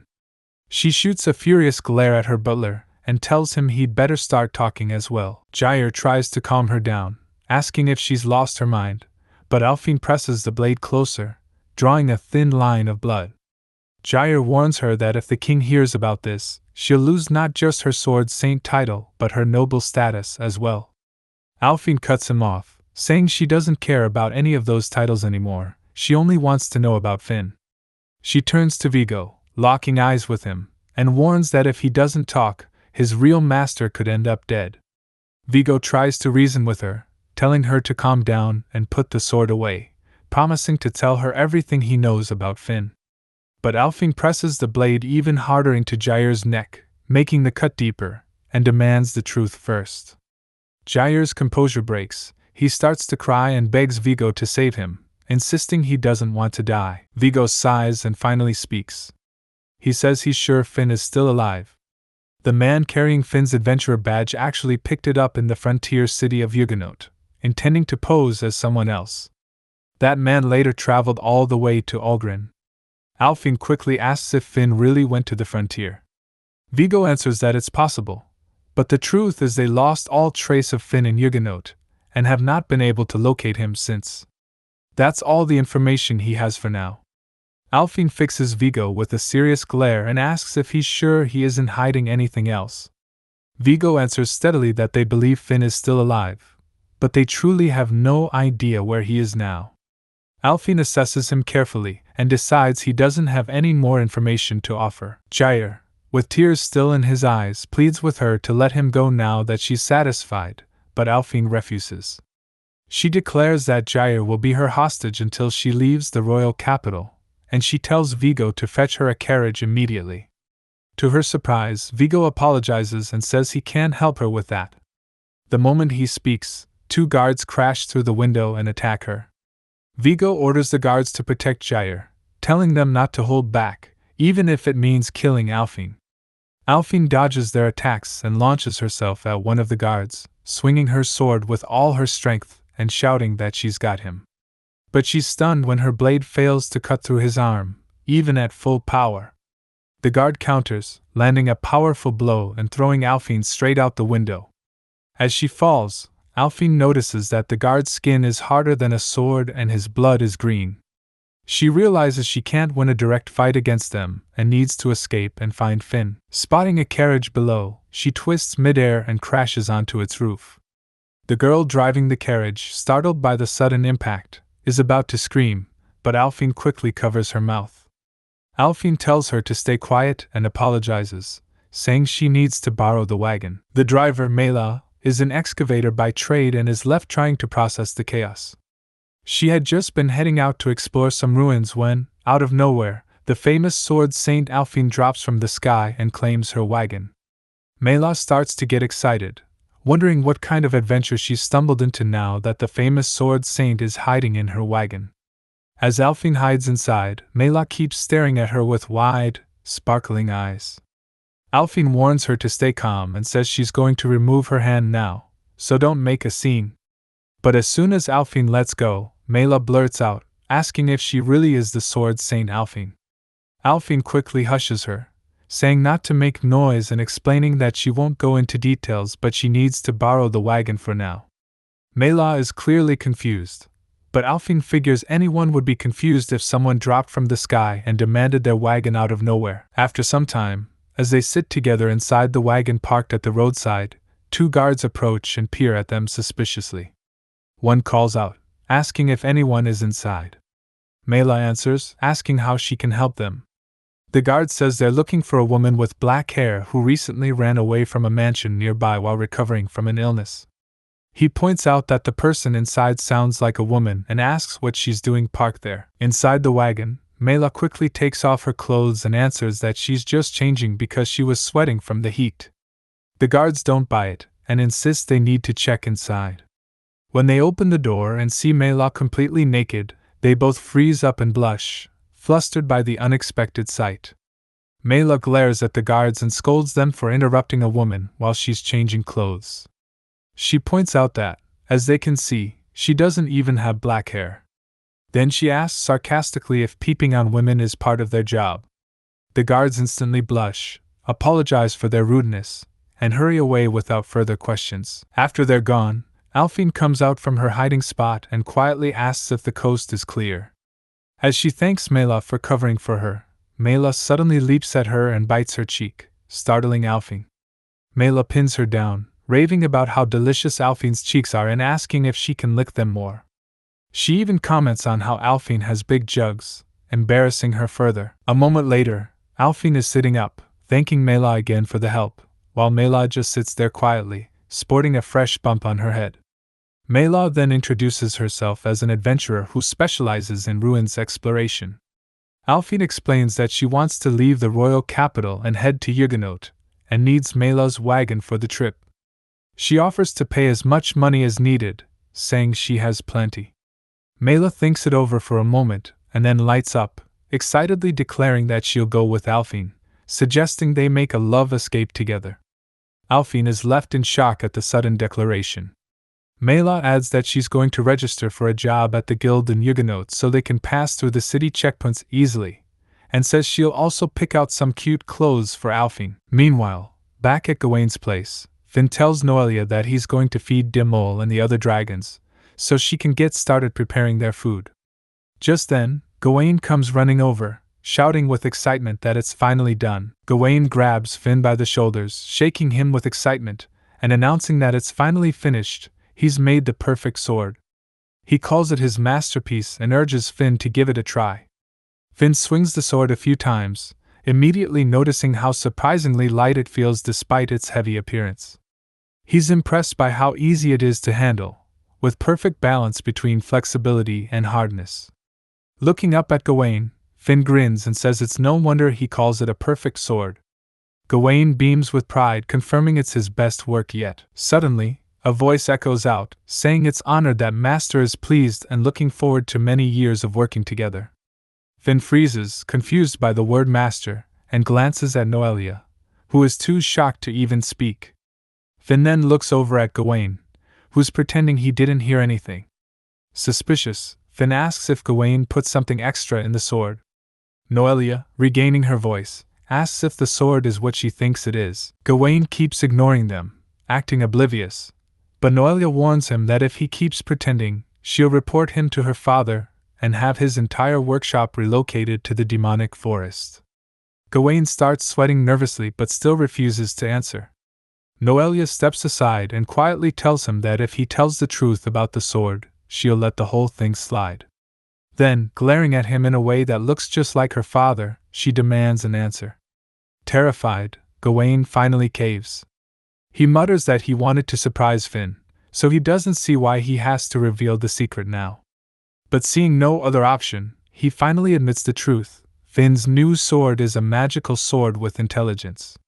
Both Finn and Noelia are left in shock by the revelation. Gawain explains that he's always wanted to use a metal slime from the ancient ruins as material for forging a blade. When he finally managed to craft one, it reacted with the magic stone he embedded and unexpectedly started talking. Noelia shouts in disbelief, demanding to know what exactly he's created. She reminds him that creating an intelligent weapon is forbidden by the kingdom because of how dangerous they can be. Gawain tries to reassure her, saying there's no need to worry since the sword seems perfectly obedient to its owner. Both Finn and Noelia glare at him, clearly not convinced. Gawain hesitates for a moment, then reveals there's even more. The sword has the ability to absorb the essence of monsters and grow stronger. He calls it a sword that evolves by killing monsters and communicating with its wielder. Finn is stunned at the idea, a sword that can actually grow by absorbing essence. He asks why Gawain would give a weapon such a dangerous ability, especially when it might go out of control. He also wonders aloud if an intelligent weapon is really just a talking sword, since he feels like there's something more to it. Gawain, clearly excited, tells him the sword can do much more than talk. Not only can it speak, but it's also able to use magic. Finn yells in shock, realizing the sword can use magic on its own. Gawain adds that the sword does need to absorb magic from its wielder to cast spells, but reassures Finn not to worry. The magic stone inside the blade is designed to reduce magic consumption. On top of that, the sword can also serve as a catalyst to activate Finn's magic, just like Noelia's staff. Finn studies his new sword, thinking back to the childlike voice he heard earlier. If the sword truly has intelligence, that voice must have belonged to the blade itself. The sword confirms it, cheerfully calling him Master Finn. Finn and the others are amazed that the sword can speak on its own. Curious, Finn asks the sword if it can actually read his mind. The sword replies that it can. Finn wonders if this is because his blood was mixed with the metal slime used to forge the blade, and the sword responds that it's possible.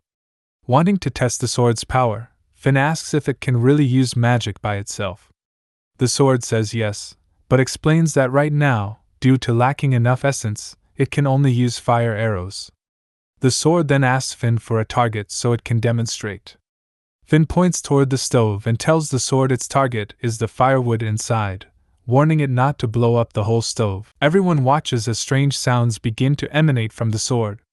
A small flame forms at its tip before the sword fires off a blazing arrow, which lands perfectly in the stove. Noelia, still shocked, says the sword really can use magic, and notes that it even performed a high-speed chant. Gawain, beaming with excitement, asks Finn what he thinks and declares that, if he can mass-produce swords like this, magicians would never need to chant again. Noelia immediately shoots down the idea. She tells Gawain that before he can even think about mass production, he'll be thrown in jail. She reminds him that an intelligent sword capable of casting magic is far too dangerous for the kingdom to ever approve, which leaves Gawain hurt and frustrated. While Gawain complains, still not understanding why the kingdom would disapprove of such an invention, Finn is quietly amazed that he's ended up with such an extraordinary sword. After a while, Finn, Noelia, and Gawain arrive at the edge of the demonic forest. The sword, sensing the change, remarks that they're finally entering an actual battlefield, though it admits it feels nervous. Finn reassures the sword, telling it not to worry, he knows it's capable. Noelia agrees, adding that she's sure Finn will use the sword well. The sword thanks both of them, promising to do its best to be useful. As Gawain mutters to himself, feeling a little left out, Finn and Noelia suddenly spot something rushing toward their group. Before they can react, an attack slams into Gawain, knocking both him and his dragon to the ground. Finn stares in confusion, trying to process what just happened. Noelia quickly points to the source, a massive, three-headed monster. She recognizes it immediately as the demon beast Cerberus. Finn asks if it's powerful, and Noelia answers seriously that yes, it is, and it's honestly a bad idea to even try fighting it. She's confused, wondering aloud why Cerberus would come all the way to Yasuba's hunting grounds, since they're not known to appear in the southern part of the demonic forest. Finn sees that Noelia is frightened and wishes he could just turn back, but he quickly decides on a plan. He tells Noelia to get on Dimol, the dragon. Noelia, tense, asks if Finn is planning to go down there and try to rescue Master Gawain. Noelia worries to herself that no matter how strong Finn is, going up against Cerberus is just too dangerous. She reassures herself that if it's Master Gawain, he should be able to handle himself, but she can't help feeling anxious. Finn quickly orders Dimol to carry Noelia to a safe location, and as Dimol takes off with her, Finn leaps down into the demonic forest. As he falls, Finn chants a spell, and just before hitting the ground, he activates a wind barrier to break his fall and lands safely. Without wasting a moment, he uses his hearing enhancement magic to search for Gawain's whereabouts. After a minute of scanning the area, he locates Gawain hiding behind a bush. Finn appears beside him and announces that he's found him, startling Gawain. Gawain calls Finn a fool for coming and insists he needs to run away while he still can. Finn tells him he came to help, But before he can say more, Gawain urgently tells him to look behind. Finn turns just in time to see the Cerberus towering over him, its 3 heads glaring.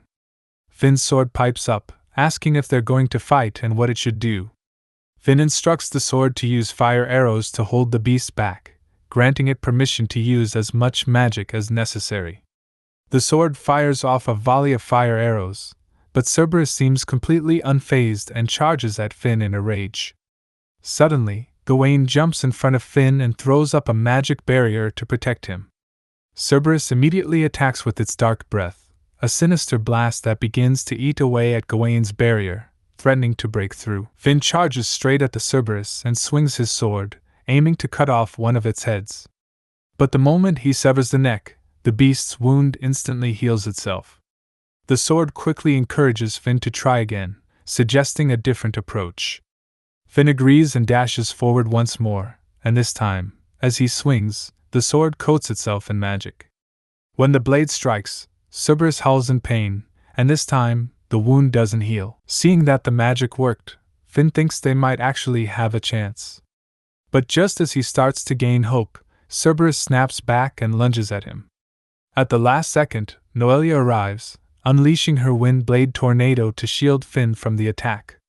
Finn is shocked to see her, but Noelia tells him to save the lecture for later and stay focused on the fight.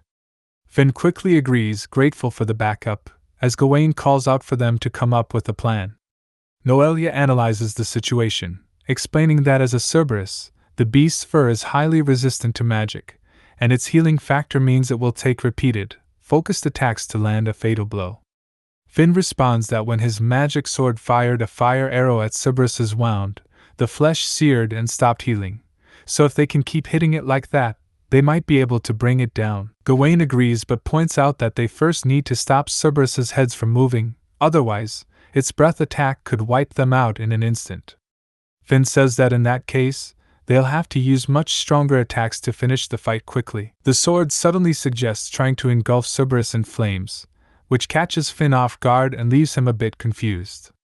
Noelia agrees that searing Cerberus's wounds with flames might work, and Gawain supports the idea too. Without wasting another second, Gawain charges at the monster, shouting that they don't have time to overthink things, they need to move now. He calls for Dimmel to help distract one of Cerberus's heads.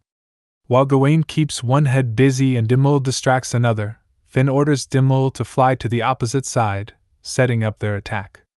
Using the distraction, Finn circles behind Cerberus, preparing his next move. He chants a spell, and his sword bursts into flames, ready for the strike. Just as he's about to attack, one of Cerberus's heads notices him and lunges, but Noelia jumps in front of Finn, using her magic to hold the beast back. Seizing the opening, Finn rushes in close and drives his sword deep into Cerberus.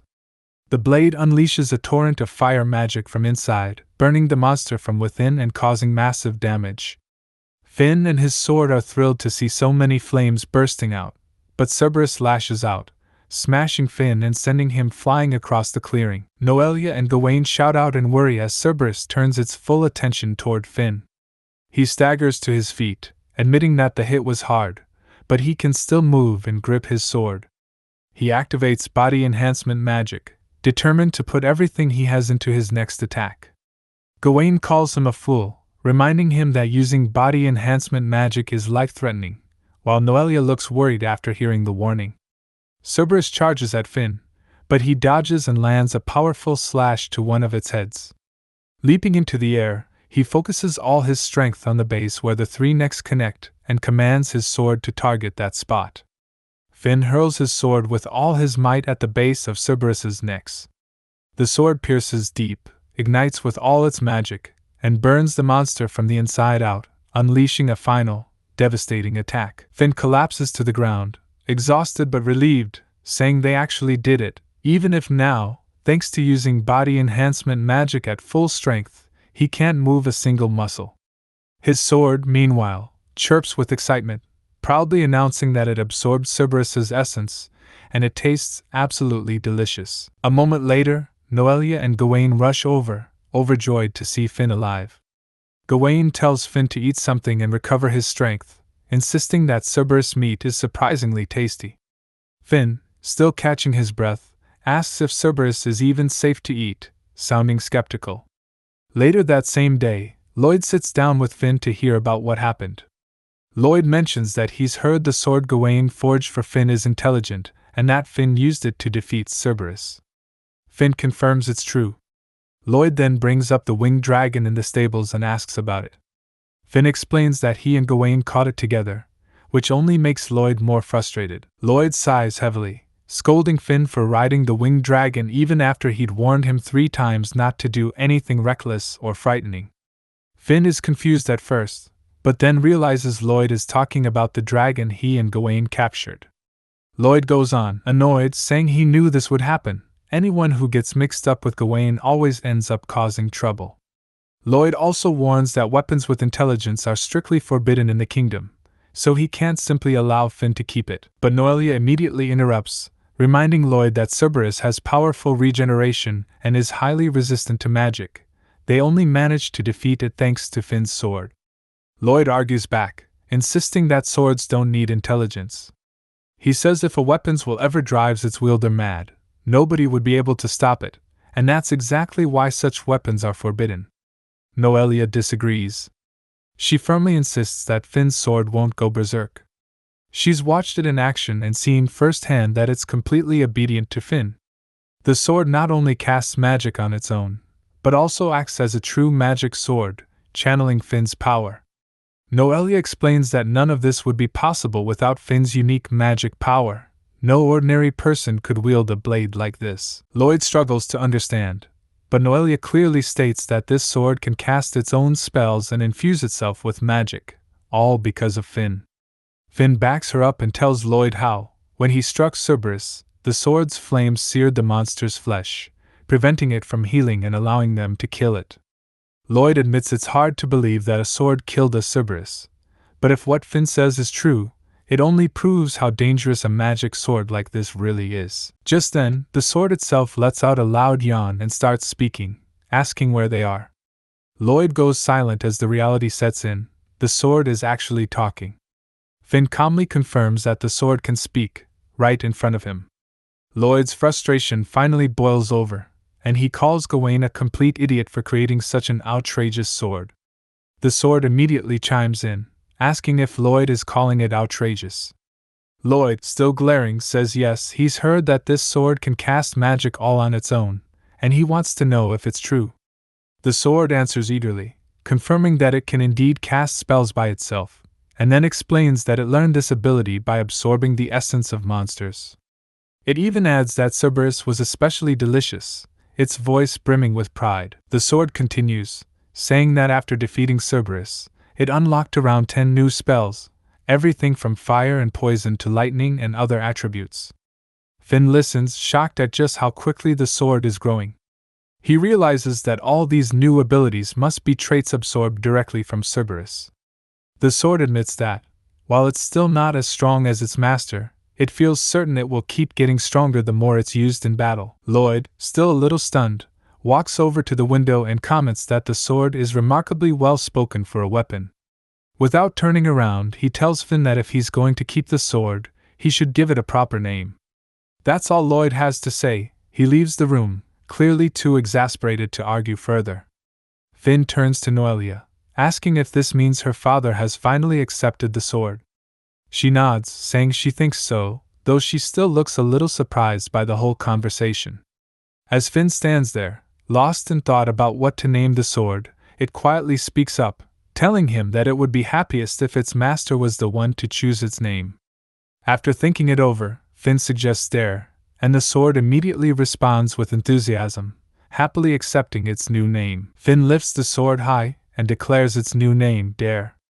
He promises the sword that they'll keep working together from now on. Dare glows with excitement, repeating its name proudly. Meanwhile, in her room, Noelia sits quietly, still processing everything that happened. She can hardly believe her father actually approved both the winged dragon and the intelligent sword. She murmurs to herself that Finn really is incredibly lucky.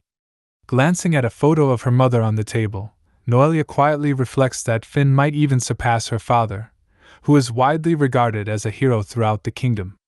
Especially when it comes to magic, Finn's talent could be considered one of the best in a century. His innate gifts are extraordinary, yet he always stays humble and kind to everyone. She thinks about how he even managed to capture a winged dragon that large, and her admiration for him only deepens. With tears brimming in her eyes, Noelia wishes she could confess how deeply she loves him. Just as she's lost in those feelings, her maid suddenly opens the door, startling her. The maid announces that Noelia should start getting ready, since Finn will be coming soon. In a hurry, Noelia quickly hides Finn's robe, scolding her maid for not knocking.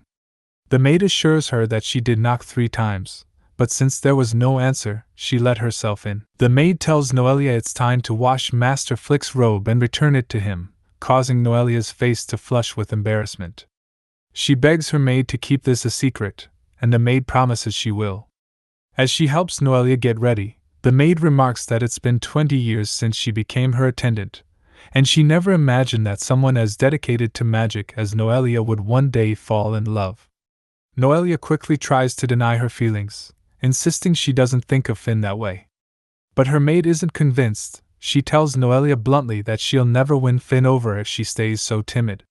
The maid urges her to take this opportunity, get dressed up, and show Finn a different side of herself. She explains that's why she asked the Lord to celebrate the defeat of Cerberus, hoping it would give Noelia the perfect chance. Noelia mutters that she doesn't know how to do it without making Finn uncomfortable.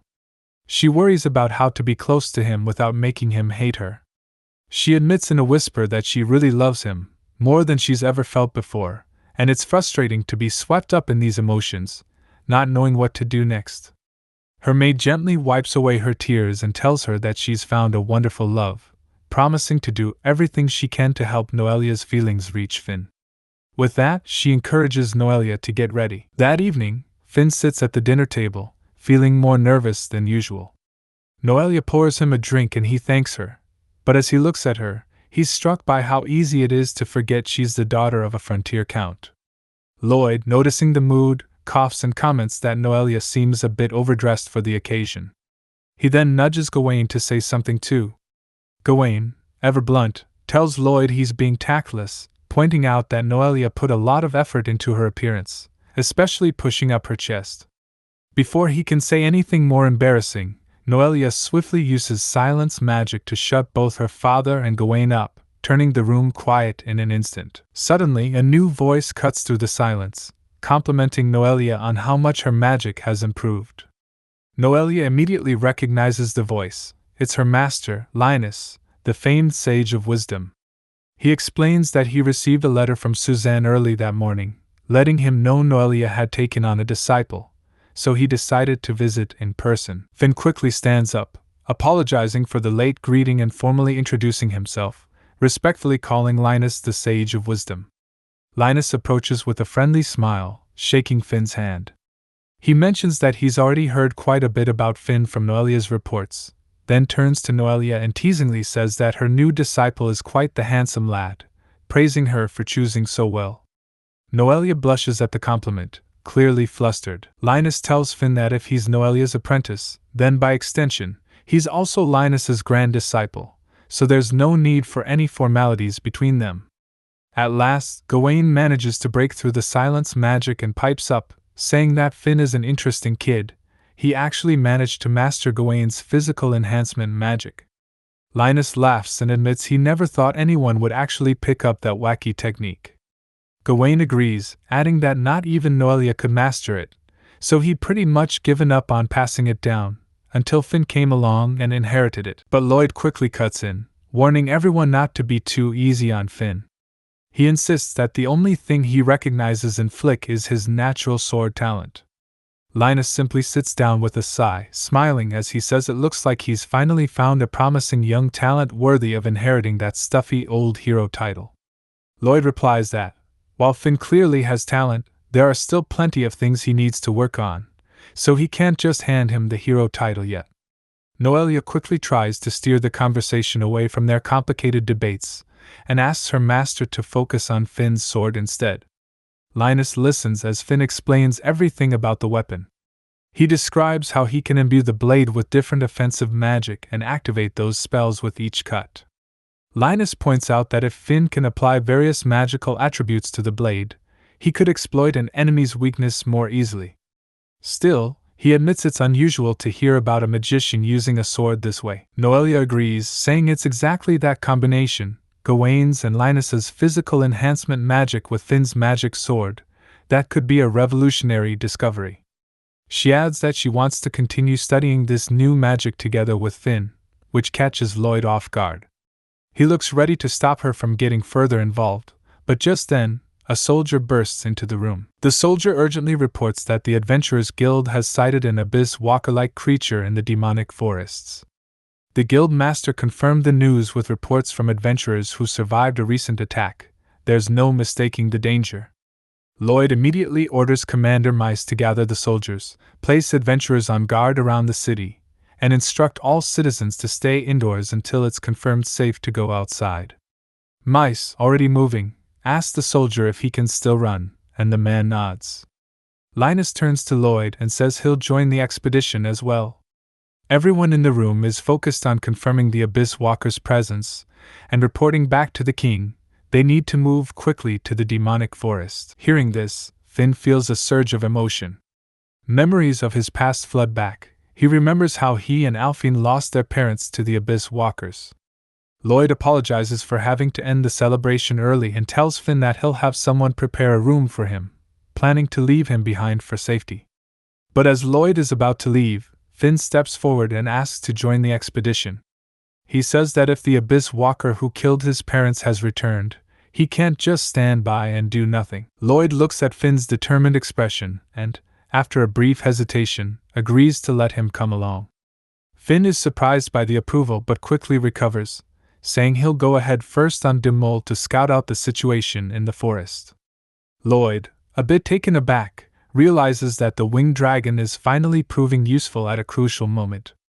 He then orders the soldier to give Finn the exact location where the Abyss Walker was seen. Suddenly, Noelia calls out that she will accompany Finn. She tells Susanna to help her change into traveling clothes right away, determined to go with him. Lloyd is immediately taken aback and tells Noelia he won't allow her to join the mission. But she stands her ground, refusing to back down. She reminds him that she lost her mother too, and Lloyd falls silent at her words. Mice quietly tells Lloyd it's clear Noelia won't listen to anything he says. Left with no choice, Lloyd grabs Finn and, with a serious look, tells him that because it's an emergency, he's trusting Noelia's safety to Finn. Finn promises he understands the responsibility. With that, Finn and Noelia quickly set out for the demonic forest. As they travel, Finn remarks that it's a relief the moon is bright tonight, making it easier to search. According to the report, the Abyss Walker was last seen deep within the malicious forests. Finn hopes they can confirm the situation before Lloyd and the others arrive. Noelia tells him that, as a child, her father taught her a lot about Abyss Walkers, so if she encounters one, she's confident she won't mistake it for anything else. Finn admits that he only knows about them from stories, so he'll be relying on her knowledge. Noelia quietly agrees, leaning on him for a moment as they ride through the night. By the next day, Finn realizes it's almost noon, and they still haven't found anything significant. He continues searching the forest with Noelia riding Dimol just behind him. Suddenly, both of them are startled as all the animals and monsters of the forest begin rushing past, fleeing for their lives. Finn quickly notices a shadow rushing toward him and braces himself, raising his sword just in time to block a powerful attack. Noelia casts visual enhancement magic and immediately spots the jet black skin and single red eye. She tells Finn that it's definitely an Abyss Walker. All Finn can do is defend against the heavy onslaught, barely holding his ground under the weight of the monster's blows. His sword, Dare, quickly offers support, unleashing a bolt of lightning magic at the Abyss Walker. But the attack does nothing. The magic is completely ineffective against its armored skin. Finn tries to counterattack, dashing forward and stabbing at the creature, but even with all his strength, he can't pierce through its hardened hide. The sword remarks that this enemy doesn't have a monster factor, and Finn is momentarily thrown off by that, realizing it might mean Abyss Walkers aren't true monsters at all. Finn manages to land a glancing blow and injure it slightly, but it's nowhere near enough. Suddenly, the Abyss Walker lands a solid hit, sending Finn crashing back into a tree. Noelia, alarmed, starts to rush over, but Finn shouts for her to stay back, insisting that he's all right.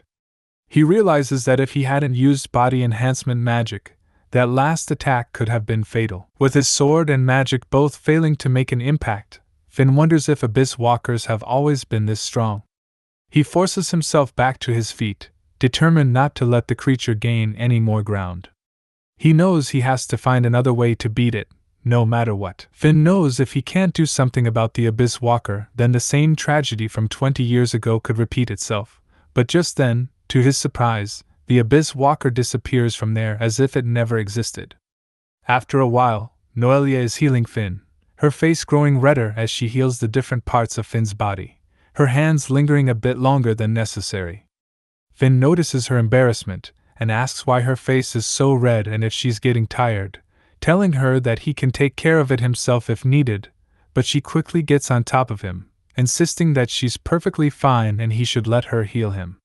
Suddenly, Lloyd's voice echoes through the area, saying so that's where they were, and just as he steps in, he stops in shock after seeing Noelia and Finn in a compromising position, unable to finish his sentence. Later that night, Gawain can't believe that even with Flick's powerful magic and sword, he still couldn't cut through the Abyss Walker. Lloyd says it's impossible, there's no way magic would fail against it, since in the past, Florina's magic managed to blow an Abyss Walker away entirely. Noelia also confirms that sword and magic were ineffective against it, but points out they still haven't tried using the magic sword's full abilities yet. Finn then tells everyone that he saw something like green blood come out when he attacked, which confuses Lloyd. Suddenly, chaos erupts outside as soldiers shout that they are under attack and a creature with terrifying speed is tearing through their ranks. Then, the severed head of one of the soldiers rolls into their tent, leaving everyone in shock. Rushing outside, they see the Abyss Walker standing among the bodies of several fallen soldiers. The Abyss Walker then points a cannon at Lloyd and Finn instantly gets a bad feeling from it. The monster attacks, firing at Lloyd, but Finn jumps in and manages to save him just in time. The huge explosion caused by the Abyss Walker's cannon leaves them both shocked. This attack doesn't feel like magic at all. Two soldiers rush the monster, shouting that they won't let him get away with it, but their swords are useless and can't pierce its body. The Abyss Walker kills both soldiers easily. Linus sighs and tells Lloyd to let the soldiers retreat. He warns everyone to get down and begins chanting a spell. He uses one of his strongest spells, Spark Explosion, but to everyone's shock it has no effect on the Abyss Walker. Finn and Noelia said, the monster isn't affected by magic at all. Lloyd agrees, saying even Master Linus's magic didn't work, and starts to wonder if this is really the same type of Abyss Walker they fought before. Finn steps forward and says he'll use the magic sword, casting a spell that envelopes his blade in flames. Linus notices and realizes this is the magic sword. Lloyd asks Gawain if his sword can do something like that, and Gawain replies that his swords were used as experiments for magic swords, which makes Lloyd angry, but he calms down, reminding everyone that defeating the Abyss Walker is their top priority. Lloyd then asks Linus if he can imitate Finn's magic and cover his sword in magic.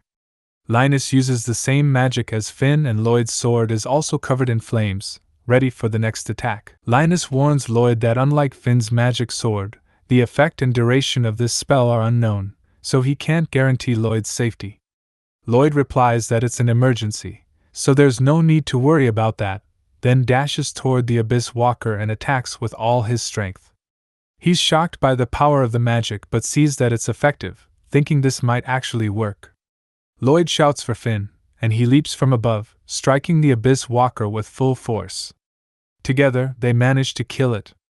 Afterward, Lloyd says they managed to defeat it, but now he needs to report this to the king as soon as possible. Linus reflects on what just happened, noting that an Abyss Walker immune to both swords and magic could be a harbinger of a new invasion, or maybe a survivor from 20 years ago. Sometime later, Lloyd and the others arrive at the site where it all began 20 years ago. Lloyd tells Finn that back then, there was a floating mansion, a place that spread nightmares across the world. Finn realizes this is where the Great Invasion took place and also the birthplace of the Abyss Walker that took his parents away. Lloyd confirms it, saying this is where the kingdom's nightmare began. There's a massive hole in the ground and, right next to it, Noelia's mother's grave. Mice tells Finn that in those days, when so many lives were lost and there was only despair, if it hadn't been for Miss Florina, none of them would have made it home. Lloyd adds that it's ridiculous to call himself the hero who saved the country from the Great Invasion, since he was only leading the survivors of the assault unit back home.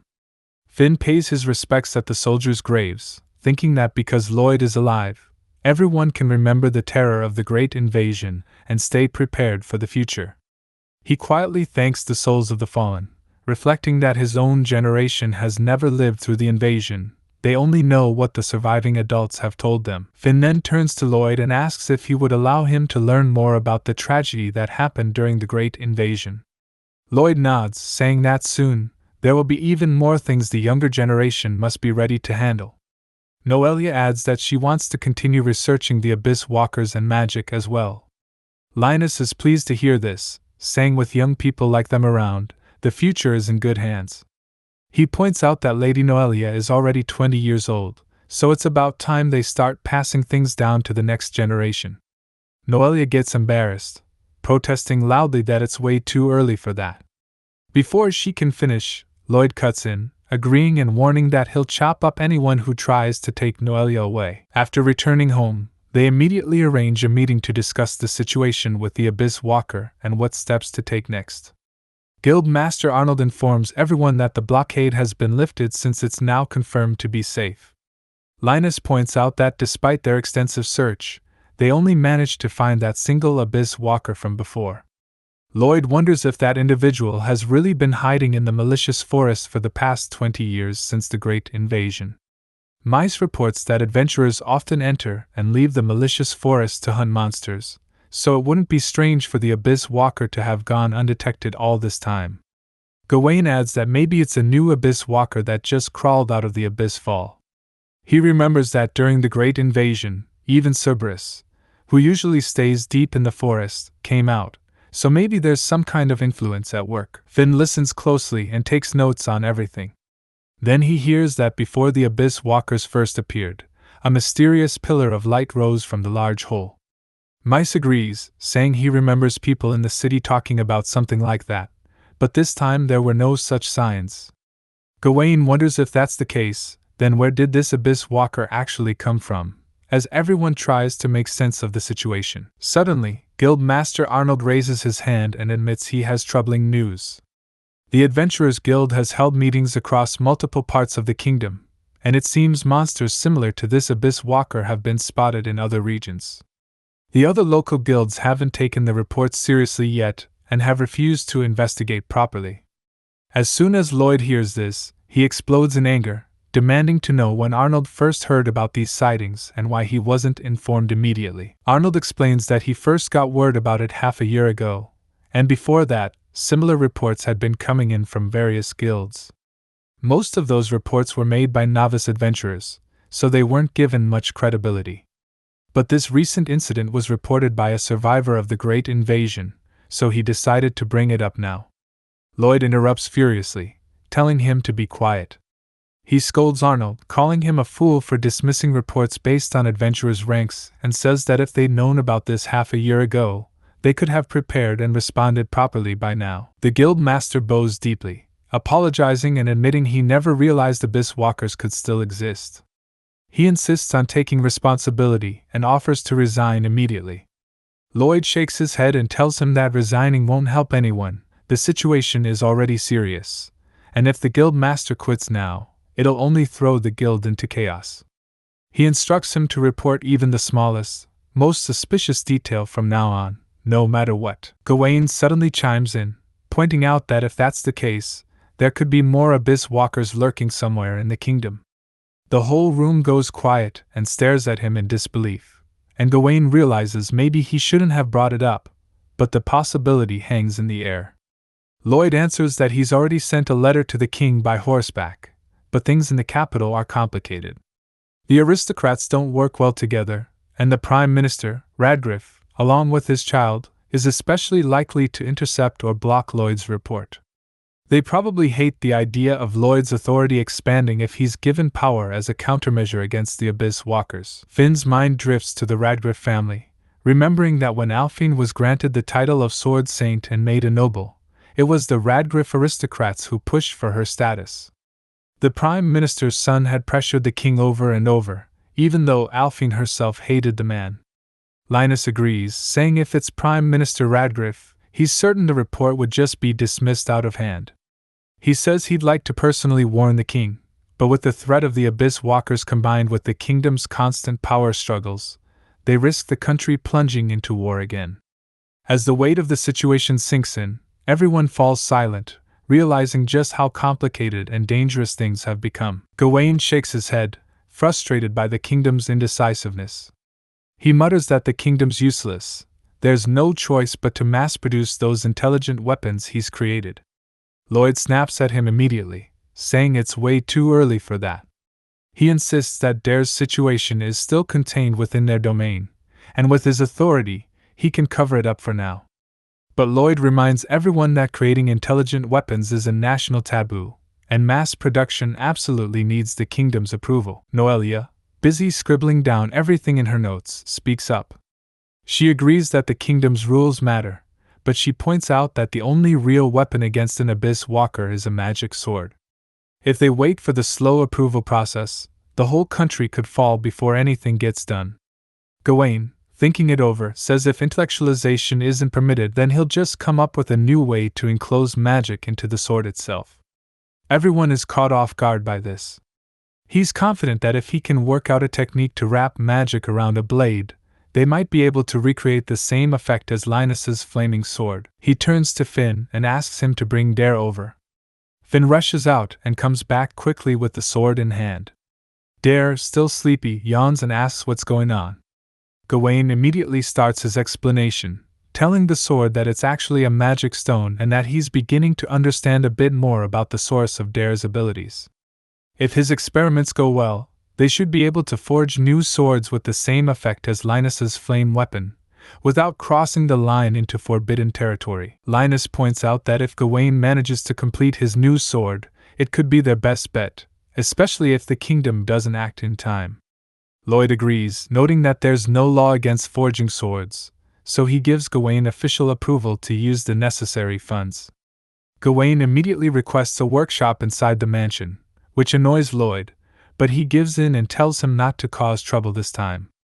A little later, Finn visits the guild reception. The receptionist asks if he wants to send his reward money anonymously to the orphanage again. Finn nods, explaining that since he'll be traveling for a while, he wants to send it all just in case. The receptionist brings up the investigation into the new Abyss Walker species and the special request to create new magic. Finn says the request came directly from the Marquis and Linus, and admits he never expected to use his powers for something that could actually protect people. The receptionist assures him that this kind of job couldn't be done without his skills and magic. She trusts him completely. Finn remembers how Lloyd told him he's aware of the danger and promised a proper reward for his efforts. He also recalls Noelia insisting on joining him as a recorder for his new magic. Lloyd protested, but Noelia immediately shut him up with magic and got approval from Linus instead. She explained that her father wanted her to go along and take care of Finn, and Linus even praised Lloyd for finally acting like a responsible parent. Finn noticed from Lloyd's face that he never actually said those things. Back in the present, Finn confirms to the receptionist that Lloyd finally agreed, though Miss Susanna will also be joining them. The receptionist is glad, saying that since Noelia and Susanna are practically sisters, Susanna will be a huge help on their trip. She wishes Finn luck on his journey. Stepping outside to wait for Noelia, Finn gets distracted when a boy runs into him, apologizing for not paying attention. Finn freezes, struck by the boy's resemblance to Alfine, but before he can say anything, Mela comes running up and scolds her brother for not watching where he's going. She apologizes to Finn and drags her brother away, while Finn watches them go, wondering about the similarity. Noelia soon joins him and asks if something happened.